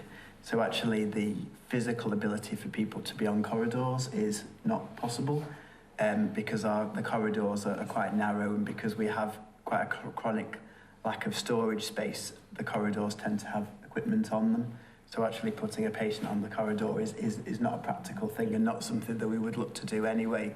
Our ED is 8, a large part of the ED is side room based. So if somebody looks like they're going to have a prolonged stay in ED, and that would maybe, if somebody's asked for, if a bed requested is for a patient, and it looks like their wait in ED will be more than about 4 hours, we will put them into one of the side rooms or into the bay with a curtain round. We put them onto an actual hospital bed, and we would make sure that their nutrition needs are met. So they would be offered the same choice of meals as the patients. And a new, fairly recent introduction within ED is the care rounds. So the nurse in charge will go around all the patients who do have a longer stay within ED waiting for a bed to make sure that all of their needs are met, whether that's nutrition, personal care. Moving, pressure care. Yeah, medicines. So it would be the same as, essentially the care that they would receive would be the same as on the ward. But clearly staying in ED for a prolonged period of time is not good, because ED is a 24-hour, it's not a ward like kind of they put the lights down at 10 and everyone's nice and quiet. The ED is a full-on environment for the full 24-hour period generally. So that's the priority, to get them up. So we don't use the benefits of being able to put them in a side room onto a bed as a reason to relax. It's our priority is always to find a person a bed. That's really helpful. Thank you very much. Sri. Just wanted to kind of assure you, Tim, I think our infection prevention control, one of the critical markers of well-functioning IPC strategy in the organization is the number of outbreaks we may have, like the COVID-19, C. diff, whatever, hospital-acquired things. I think if you look at it in England at the moment, most of the hospitals continue to have so many more outbreaks. And I think Paul's kind of leadership, and at the moment in IPC, we do not have any outbreaks. So some things that we are doing at the moment, the teams that are working hard to kind of put things in place, I think it is working, because we haven't had outbreaks at all. We haven't had to close down wards. I take the point there is still community outbreaks here and there, but in the hospital itself, I think IPC works absolutely excellently well. So I think you could look at the outbreaks and you could have a good level of confidence there to say that IPC is actually really working well. Thank you. Any other questions or comments? Sarah, may I just, I'd just like to acknowledge really publicly the huge amount of work that's gone into getting the integrated performance report to where it is. I mean, we at Finance and Performance have watched the journey of this over the last 18 months, and really the quality of what we're getting is getting better and better and better. And that doesn't happen by accident. Business information, a lot of gathering of data, some of it manually has been pulled together, and we're learning so much. So I just wanted to say thank you and acknowledge and congratulations to the team, because we're now talking about what kind of data we want and we're interpreting it better. Indeed. I think we need to extend that thanks to people who are not in our room, but who actually do an awful lot behind the scenes for us to get it to the position that we can then use it in a meaningful way. Absolutely, Paul. Thank you. Thank you. Okay, thank you very much indeed. And then, Paul, we're staying with you for a verbal update on the CQC Yes, inspections. so thank you for giving me a chance just to brief the board on where we're at. So the Department of Health and the CQC have almost concluded their 2022 inspections now. We're just finalising the factual accuracy checks on the comprehensive report for the acute services, and we're just awaiting receipt of the final report for mental health services, and upon receipt of that, it will conclude the process for 2022. The outcomes from primary care inspections have been published, and they are now in the public domain, and people are aware of them. At the moment, I'm working on the plans in response to the CQC findings. My intention is to build a small number of plans, one overarching plan with components on a sector-by-sector basis. So we'll have an element for social care, an element for acute, an element for primary care, etc. I'm pulling that together at the moment, and my intention is to socialise that with the organisation and the board before making that available to others for scrutiny. And with the consent of the board chairman, I intend to make representations to the department and to the CQC, such is the volume of work required to comply with the requirements of the English CQC regulations and the expectations of English CQC inspectors, that I would like to respectfully request that the Department of Health give Manx Care a reasonable period of time to implement the changes that need to be implemented before we are subjected to inspection again. And I'd be proposing that is at least 12 months to give us the headroom that we need to put some of these things into place and make them effective. Particularly when you read between the lines, there are some quite challenging actions that Manx Care needs to take, particularly on staffing, which will take some time to address. And I wouldn't want a situation, if I could avoid it, where CQC were inspecting Manx Care against the same set of standards but doesn't have time to make improvements. It's just not going to be helpful for anybody. So with the board's consent, I intend to make those representations through the appropriate routes. And the key themes that stand out from CQC, and I'm taking a very high-level synopsis here, are the key themes are staffing, culture in some places, the oversight of quality, which I think we'd all acknowledge is improving enormously, training and safeguarding, I think are the main big-ticket areas. There will be other actions we need to take, as Teresa's highlighted, around risk management, governance, health and safety management, for example. But I think those are the big-ticket items. I'm happy to take questions if there are any. Thanks. Any questions, Paul, or comments? Katie. So on the CQC come back and actually, I think that's too soon. I think you're quite right to draw a line in the sand and say, look, there's certain things we cannot turn around that quickly, and I would absolutely support that, and I would support that deadline being pushed out. It's not natural or regular for the CQC to audit everybody every year anyway. Yeah. So I would absolutely suggest that, you know, you push back as hard as you can, and you have my support to do that.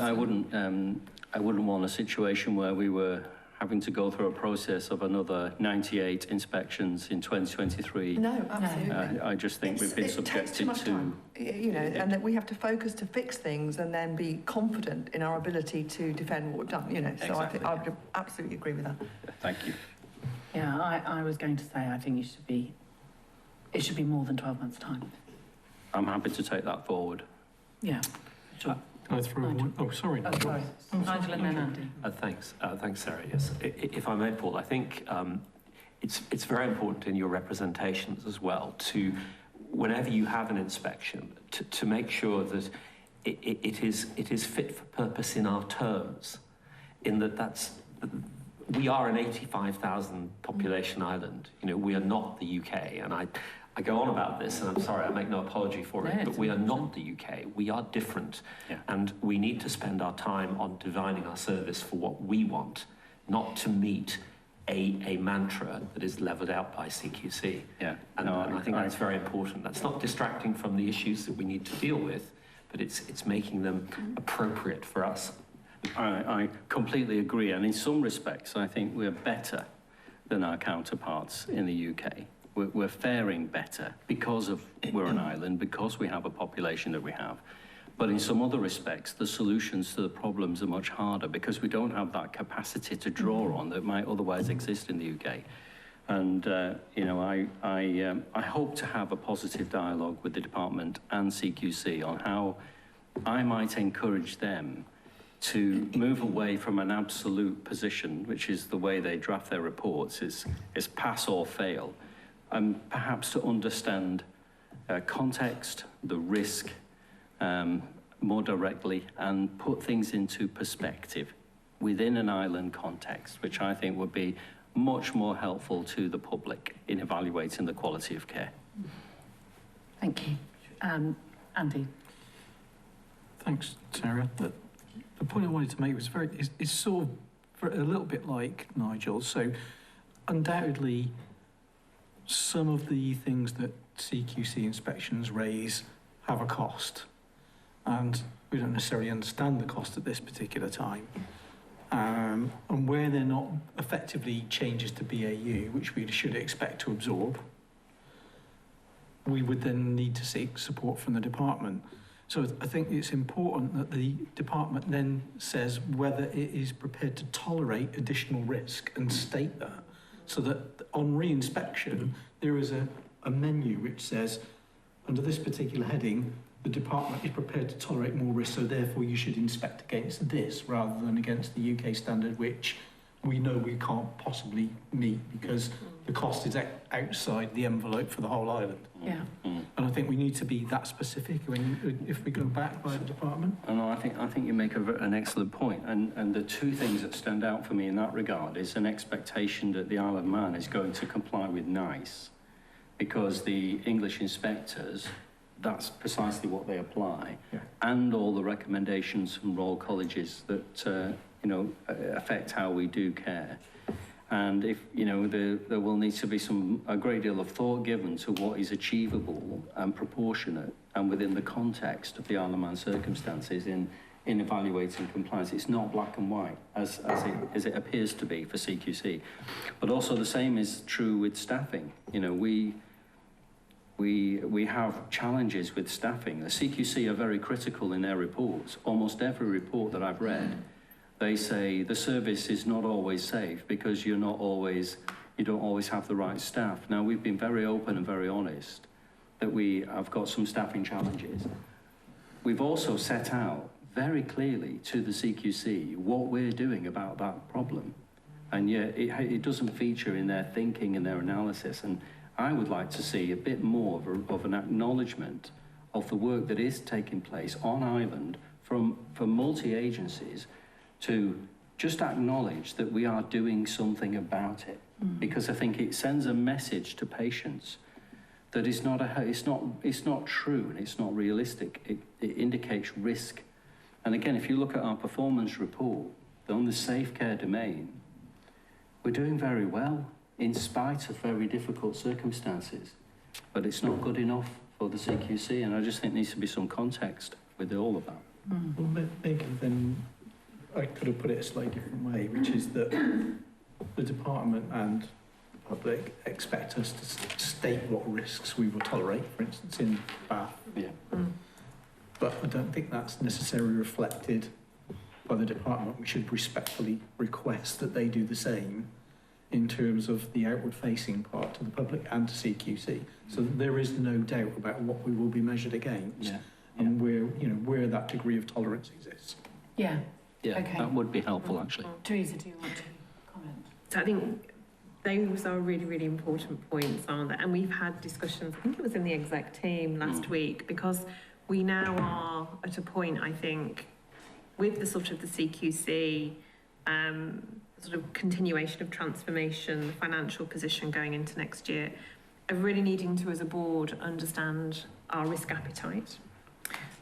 And for us to sort of be clear on that, and that I think that is something we have to do over the next couple of months ahead of April, to have that development time to do our own work on what is the risk appetite Manx Care is prepared to accept, and where do we want to focus our efforts going into next year. But similarly, it is really, really important we do an aligned risk appetite session with the department, because we have to be on the same page and we have to sort of share that risk, and each understands where we're both coming from. And ultimately, there will be some areas where we have to agree to disagree or agree to compromise. But I think it's really important we get that risk appetite session for this board set up in the next 4 weeks, and then allow us to have that further session with the DHSC. Yeah, I agree with that. That sounds like a really May I just add constructive 2 way forward. sentences to that, please, if I could? Okay. Which is that, effectively, by doing that, by doing that and in doing that, what we're effectively doing is saying to every ordinary citizen of the Isle of Man, including me, what is deliverable and what we will deliver. And if people disagree with that, that opens up the discussion so that they can approach their MHKs and can object if they don't agree. And that effectively helps to shape the service from every citizen's point of view, rather than it being something that, might not be so apparent. Yeah. Okay, Sri and then Nigel. Yeah, I think Teresa's just said that. I think we've actually discussed this in our executive committee meeting. I think what we wanted to do was to bring the CQC report, socialize it in the board development session, look at the risk appetite, and then set arrangements, and then the board needs to approve those arrangements. So this is going to, I suggest, I think that's the process we're going to follow it, yes. Yeah. Nigel. Thanks, Sarah. Yeah, if I just may, CQC, I get the fact that it's binary, Paul, and your plea for a context and islandization, if you like, is well taken. But I think we shouldn't lose sight of the fact that actually we need to set our ambitions high, in that we need to beat the CQC report in some instances.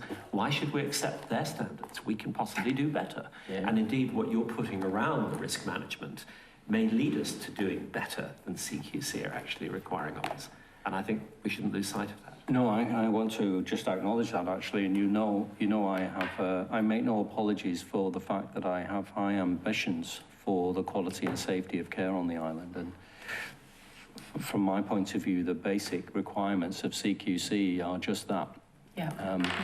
But there is also a reality. You know, there are some things that we have to do in order to keep people as safe as possible, which is less than ideal, but in the circumstances is the safest thing to do and the right thing to do that doesn't get acknowledged and ought to get acknowledged. And I think we invited the CQC in to give us that baseline of where we are. And I think, a lot of their feedback has been positive. Oh yeah, there's a tremendous amount of very helpful insight. There's no doubt about it. Absolutely. And I think, some of the reports are very encouraging to read. Yeah. But I think the context is really important. And as you rightly say, Nigel, some of that context might mean that we push back and say we want to do better than that. And some of the context might be it's going to take us longer to get to where we want to be. Yeah. So I think you've got the support of the board, Paul, to have that conversation with the department. Grateful. And I think then the process that we've outlined to understand the risk appetite of this board and then have that session with the department to understand their risk appetite is the appropriate way forward. So thank you very much indeed. Thank you, Chair. Workforce and culture. Thank you, Chair. So, a couple of action plans here. The progress against the Culture of Care Barometer Action Plan and the Social Care Action Plan coming for the first time as a draft. Both of these reports have been through the People Committee. Just coming first, the Culture of Care Barometer Action Plan. A couple of areas of slippage. The Manx Care intranet, which we know is going to be incredibly important for us in terms of our repository of policies, how we share information. That public-facing element of Manx Care, we literally had a very basic intranet and internet site from the outset. That's slightly delayed, but will be delivered by the end of Q4. Just coming back to the issue of retention, which is so incredibly important. We've had some discussions with the BMA and are involving the BMA in those discussions with the Pensions Authority. So have a meeting set up in the next couple of weeks with their lead, just to see where we can support retention, not just of medical workforce, but of all of our workforce. I think we continue to work on the communications. We've set up some additional briefing sessions, but our focus is very much working through, certainly for medical staff, through the clinical directors. So Shri and I certainly try to make huge efforts to meet with the clinical directors at least fortnightly. So they are appraised, they're all members of the Exec Management Committee. I think that's all I would want to say on the Culture of Care Barometer Action Plan. We obviously have made the commitment to repeat the survey in March. The Social Care Action Plan will be refined as we work through. As I say, I'm doing a listening exercise, so offering every member of staff in adult social care first the opportunity to have a one-to-one with me. That is been incredibly insightful, some really constructive feedback about what needs to change operationally around delivery, but also the feel of the service. I'm keen to ensure that all of the work that Sally did on cultural improvement is continued and has momentum. And things like the social work day are really, really important for that professional development, that identity, and really raising the profile of social care. One of the things I have heard, and I think we need to continue to work upon this, and myself and Tim will advocate for this, is the voice of social care being heard in the organisation loud and clear. We'll continue to work on how does that happen, how do we do that, how does it look and feel as though social care, which they are, a very fundamental part of the organisation. I hope to make significant progress on this action plan the next time, and I would suggest, in order to have that level of traction, we do bring it to the board every time, because I think it maybe hasn't had the level of scrutiny it's needed. And just coming finally to EDI, myself and Shri lead that group. We last met on the 17th of January. We have committed to have an ED&I strategy in place from April, with a launch event in May, supporting our strategic aims around ED&I, very much linked into the government-wide Great Place to Work programme. We have committed to do those baseline assessments around the equality delivery standard for the UK NHS and the workforce race equality standard as a baseline. We're starting to get some stats. I think one of the areas that we've really wanted to focus on is ensuring people understand why we ask for this information, why we're keen to know. And only 15% of staff have actually completed that section on PIP. So we've got some way to go before we are able to have a data set, but we've spent time ensuring people understand why we ask for this information and giving assurance around its confidentiality. I think that's probably all, but just finally to finish on the fact that Dr. Andol has recently started a pilot scheme in relation to reverse mentoring. Excellent. So that was agreed at the last meeting in January. But yeah, we continue to meet monthly. And the next session, we're having a little bit of a workshop, because what we want to do is work through the baseline assessment of the EDS and the RES to help formulate Manx Care's strategy. So what are the most important elements that we would really want to focus on, recognising we probably can't do everything, but what are the key things we would really want to focus on over the next 12 months around ED&I. Thank you, Teresa. I went through reverse mentoring myself last year, and it was one of the most challenging and rewarding experiences that I've been through. So I'm really pleased to hear that we're doing that. And you must let Tim and I know, as the ED&I champions, if you want us to attend any of those meetings, Teresa, or when you want our input and how. I just wanted to assure colleagues that in terms of the social care action plan, we did go through that in a great deal of detail at the People Committee, and it was very assuring, I think, Tim, wasn't it? You were there. You were there as well. Yes, excellent, good. That we heard from the assistant directors about their commitment to ensuring that got traction within the department, and I was quite worried about team meetings. Because there was a question about whether the team meetings were happening, and they said they were very patchy, but that was definitely something that they were focusing on, because I think if you don't meet as a team, there is a sense of, you feel quite lost in an organisation. So I was pleased to receive assurance that they are prioritising that. Any questions or comments from colleagues? Shri. I just wanted to add to what Teresa said. I think it's good to pause and recognise for a minute that we are in the EDI strategy. We are about at least 4 or 5 years behind the UK. That's number one. I think anyone here in Manx Care wants to do this as a tick box exercise. Yeah. I think we don't. We really mean it.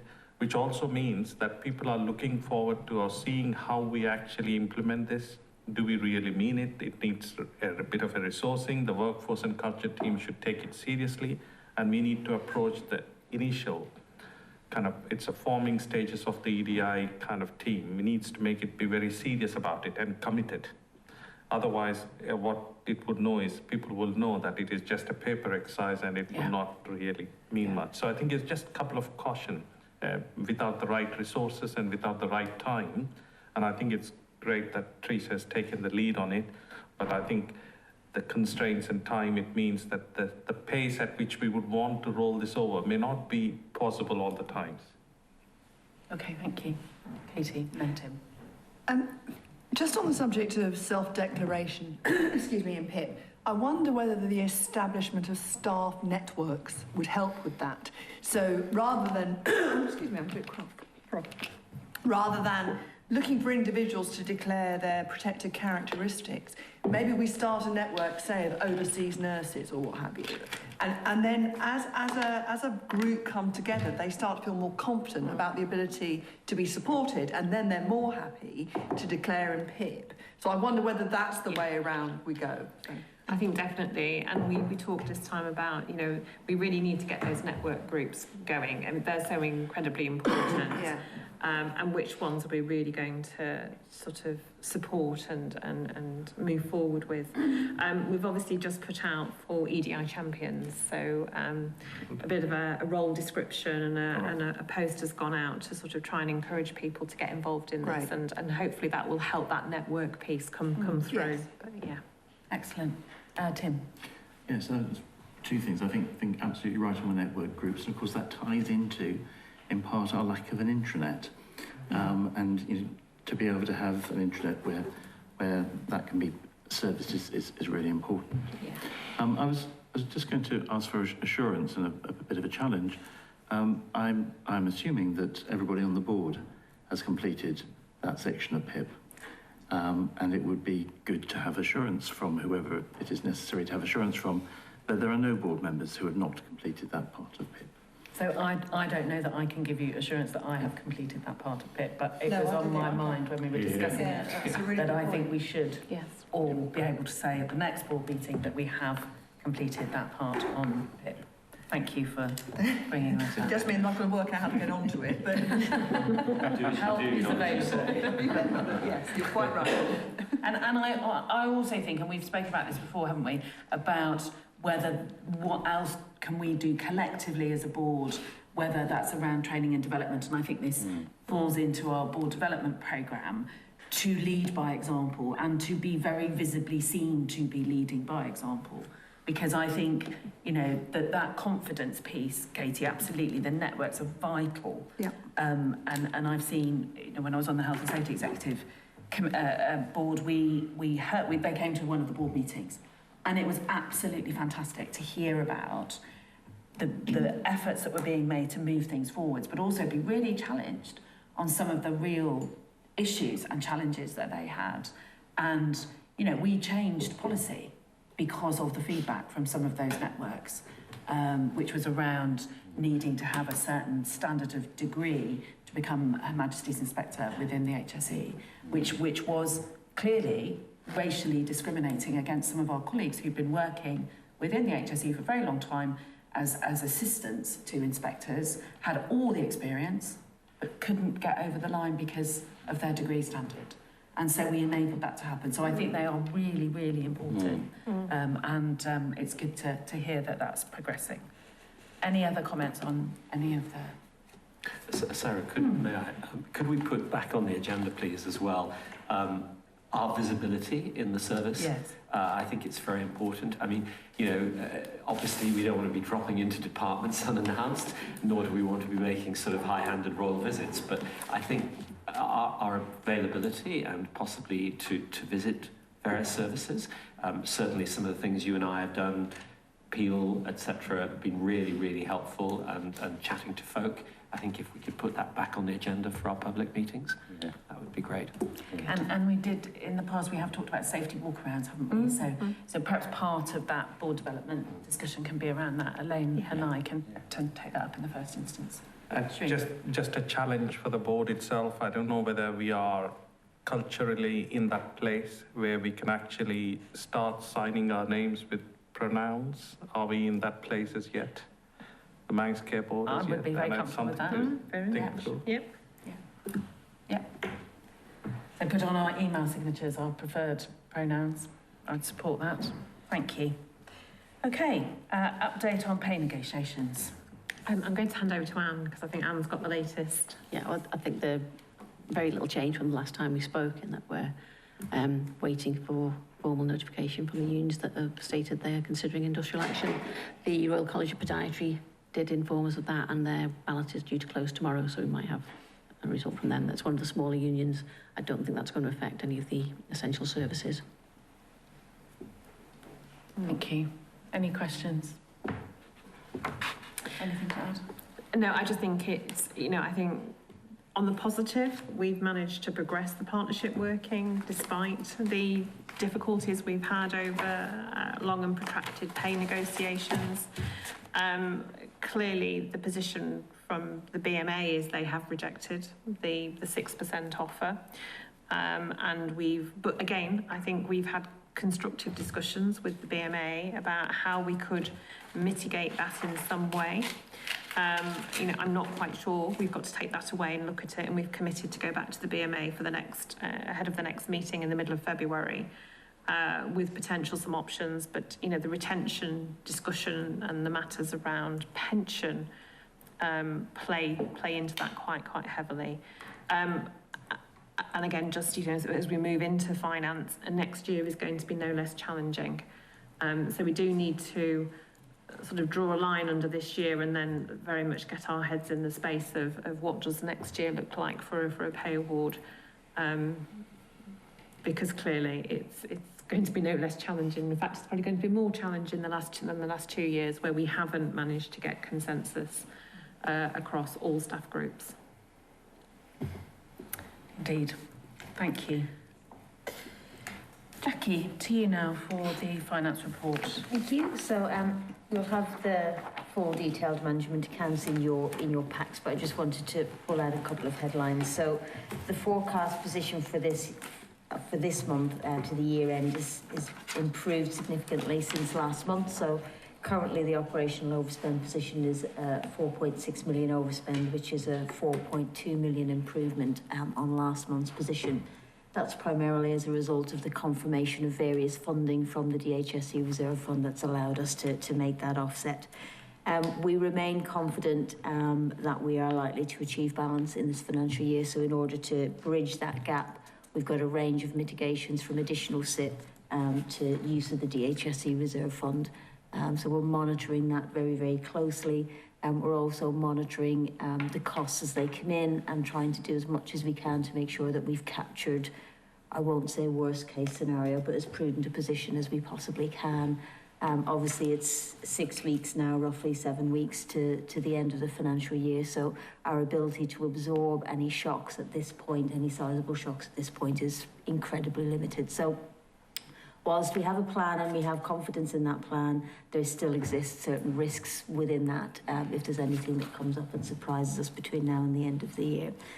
The other thing to point out from the December management accounts is around just a couple of things to pull out, is that we've started to track our bank and agency spend as a proportion of our total employee spend. So we always provide the information about what we're spending on agency, and that's just an amount. But this is a useful mechanism. It's imperfect, but it's one we can get to immediately and quickly, which kind of says, it shows us the impact of any recruitment that we have, so we're using less, and it also reflects the cost of temporary resource. So we can see from the graph there that we've gradually been tracking actually below what we've spent last year on bank and agency, and what that's telling us is that we're using our resources more effectively. So whilst the actual amount of money may be higher than it was last year because of increases in unit rates in the marketplace, as a proportion of our overall spend, we're trying to become less reliant on temporary resource and temporary capacity.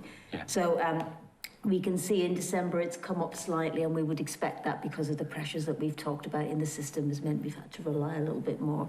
But I think that's kind of it. As I say, that's a useful metric to give us a level of assurance that we're headed in the right direction on that. And also, there's been a really significant piece of work has continued around the tertiary spend. So this is being driven by the SIP, and it has delivered big improvements in the forecast this month and last. It's identified some further savings opportunities for us between now and the end of the year, which forms part of that back to balance plan.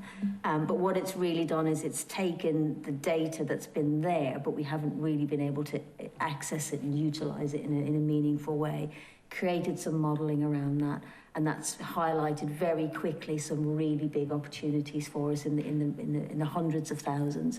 That is just basic housekeeping. So the ability to maintain that will allow us to maintain control on those costs going forward.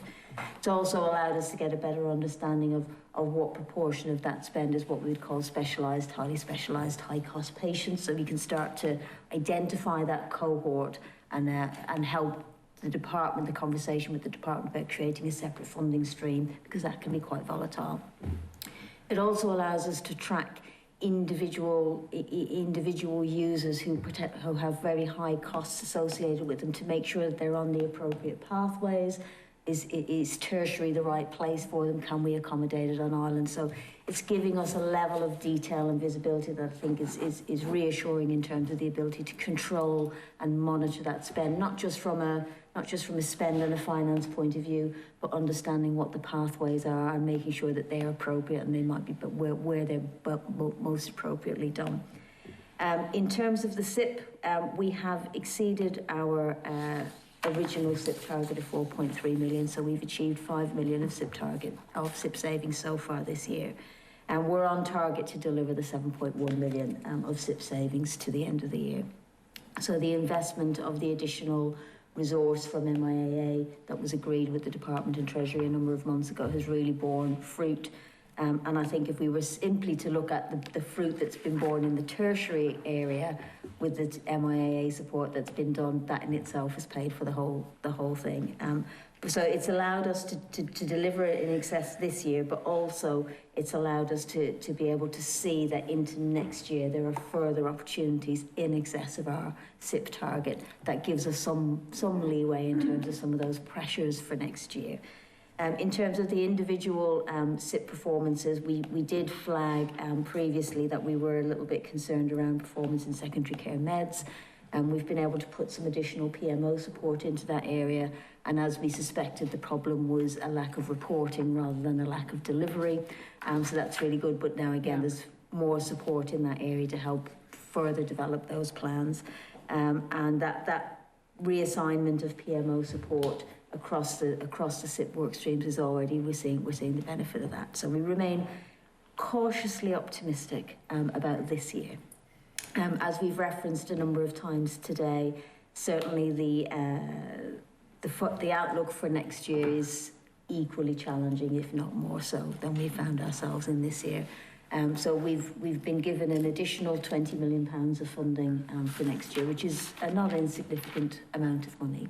And that reflects the commitment by government and by Treasury to the growth funding formula that was agreed from the Sir Jonathan Michael's recommendations. But we've identified potential funding pressures of up to 60 million. So we've got a significant gap of 40 million to address. Now, we've got a discussion tabled later on this afternoon to go through that in detail. But obviously there are some significant decisions that we need to make, not just as a board, but with the DHSC, about what our priorities and realistically our expectations for next year can and should be. As I say, we've identified some additional SIP opportunities. We've got some additional income generation opportunities we're looking for. And there may be there might be different ways that we might be able to fund certain pressures. But ultimately, we are going to have to prioritise our spend, and there are certain things and aspirations that we may wish to do that just may not be possible into next year. So as you mentioned, we had a very useful discussion at the board-to-board session yesterday with the department around that, and we are planning, once the Manx Care Board has taken a view on what its priorities are, is to then take that position and have a further discussion with the department to make sure that we as an entire system are aligned in terms of what we're doing and how we allocate that funding, and that we can really clearly describe what the system looks like within that financial funding envelope, and describe what can and cannot progress. And you know, that there'll be lots that we will be able to do within that funding envelope, but the scope for new things is limited. And then moving further on from that, when we look forward beyond 23, 24, we start looking out 3 to 5 years from now, the financial position continues to be challenging, and we all knew that, but we had a very useful roundtable discussion a number of weeks ago, again with the department, with the transformation team, with Manx Care, facilitated by KPMG, to start looking at some of the things that we can do, because as we look forward, again, the gap between what we think we might need and what the likely funding is not 10 million, it's in the tens of millions. And it's clear that SIP on its own is not sufficient to deliver savings of that magnitude in that kind of time frame. So we need to really make sure, and this is where we need to pull together and make sure that transformation and SIP and our operational improvement and our evolution as an organisation all mesh together to make sure that we're focusing on those key areas that can deliver those maximum efficiencies. And another key part of that work is identifying those key blockers and those key enablers to doing that. And Teresa mentioned earlier about our shared services, and that they can be key enablers or key blockers depending on how we utilise those.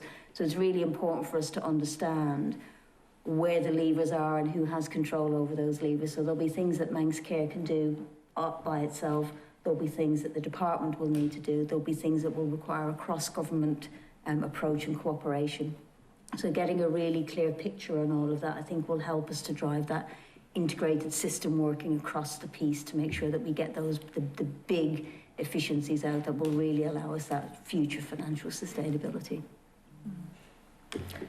Happy to take any questions. Thank you. Any questions or comments for Jackie? No? Thank you so much for all the hard work. That's my comment. You know, it's... I'm sorry I haven't got better news, but at least we've got a plan. We've got a plan, and it's much better news than where we were. And I think the fact that you were able to give that assurance to the department yesterday really good. was excellent. So thank you. Right, there is no any other business. We received a number of questions from Mr. Mann in writing. Some of them are really quite complex and they arrived quite late. So we will be responding to those questions in writing, but we're not going to do it in the meeting today. Do you have any additional questions from what you've heard today, Mr. Mann? Yes, I do, and they just arise actually out of the whole meeting itself. The first one comes from Mr. Wood's comment as far as the health care scale is concerned. I've got to ask the board if they would please to I think the buzzword at the moment is to be bold and to consider a matter just discussed with Mr. Wood in the break, which is to bring to an end the current contracts that you have with practices. You've got 46 GPs covering a population of 85,000 people. And therefore, on the face of it, you should have an adequate number of GPs if they were all performing the tasks that Manx Care would like them to perform throughout the working day. You've got some practices on the islands that the premises are owned by the department or leased by the department, and some that are owned by the GP practices themselves. And it strikes me that you're not going to be able to put into place your primary care scale in the way that you wish, while you still have the 1940s, if you like, practice arrangements with these private companies as they are now staying in place. If you employed all 46 GPs directly, you can decide what working patterns those doctors have, how many hours they work for you each day, how many appointments they are actually going to produce for the patients during the working week.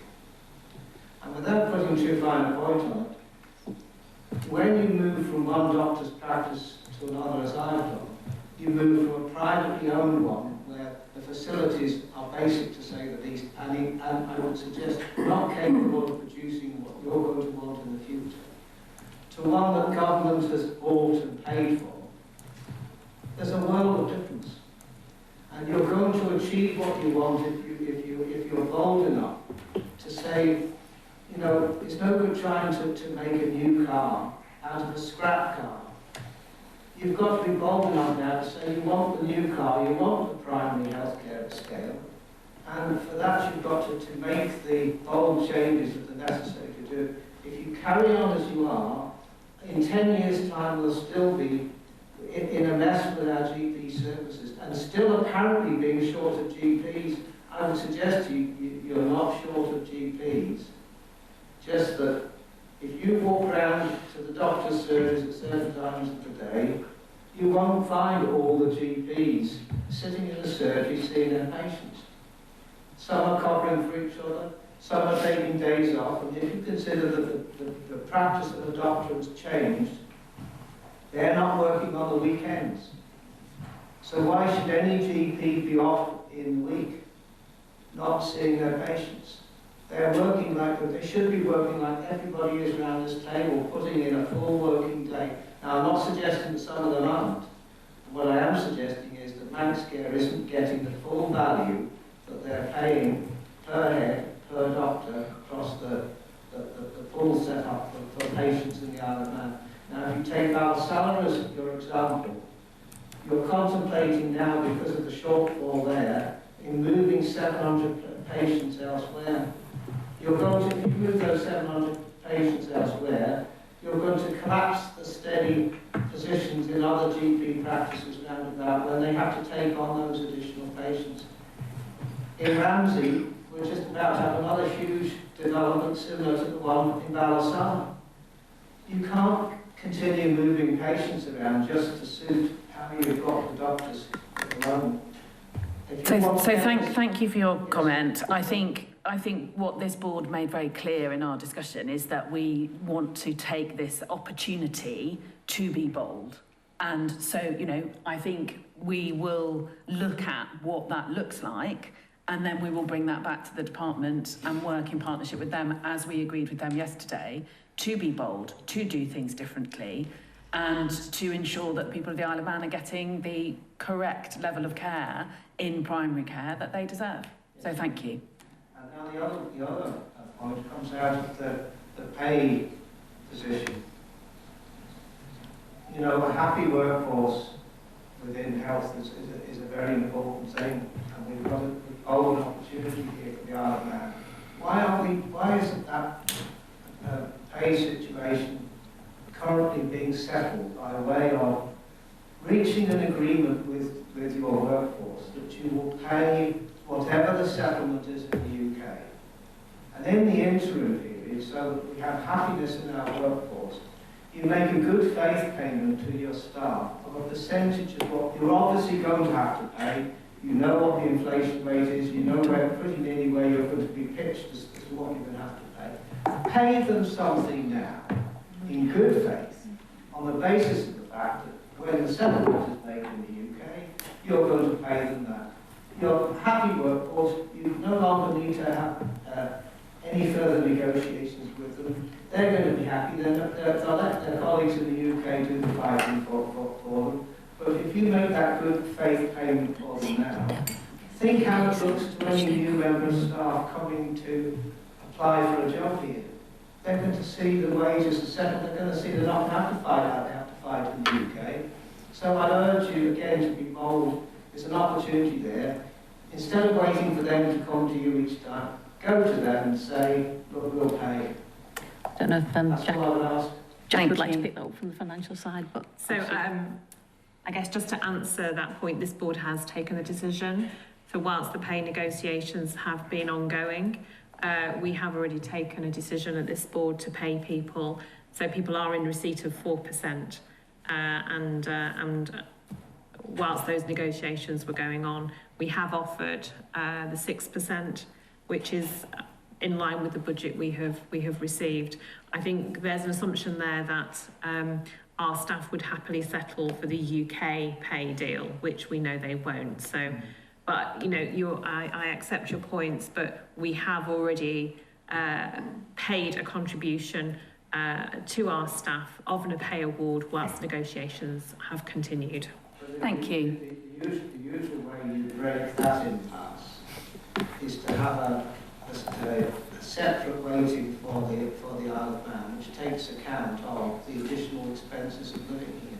Thank you. It strikes me that that's the element that's missing. Thank you very much. So thank you everybody for your contributions. Our next meeting in public is on the 4th of April. We'll now break for lunch and reconvene for our private session afterwards. Thank you. Thank you.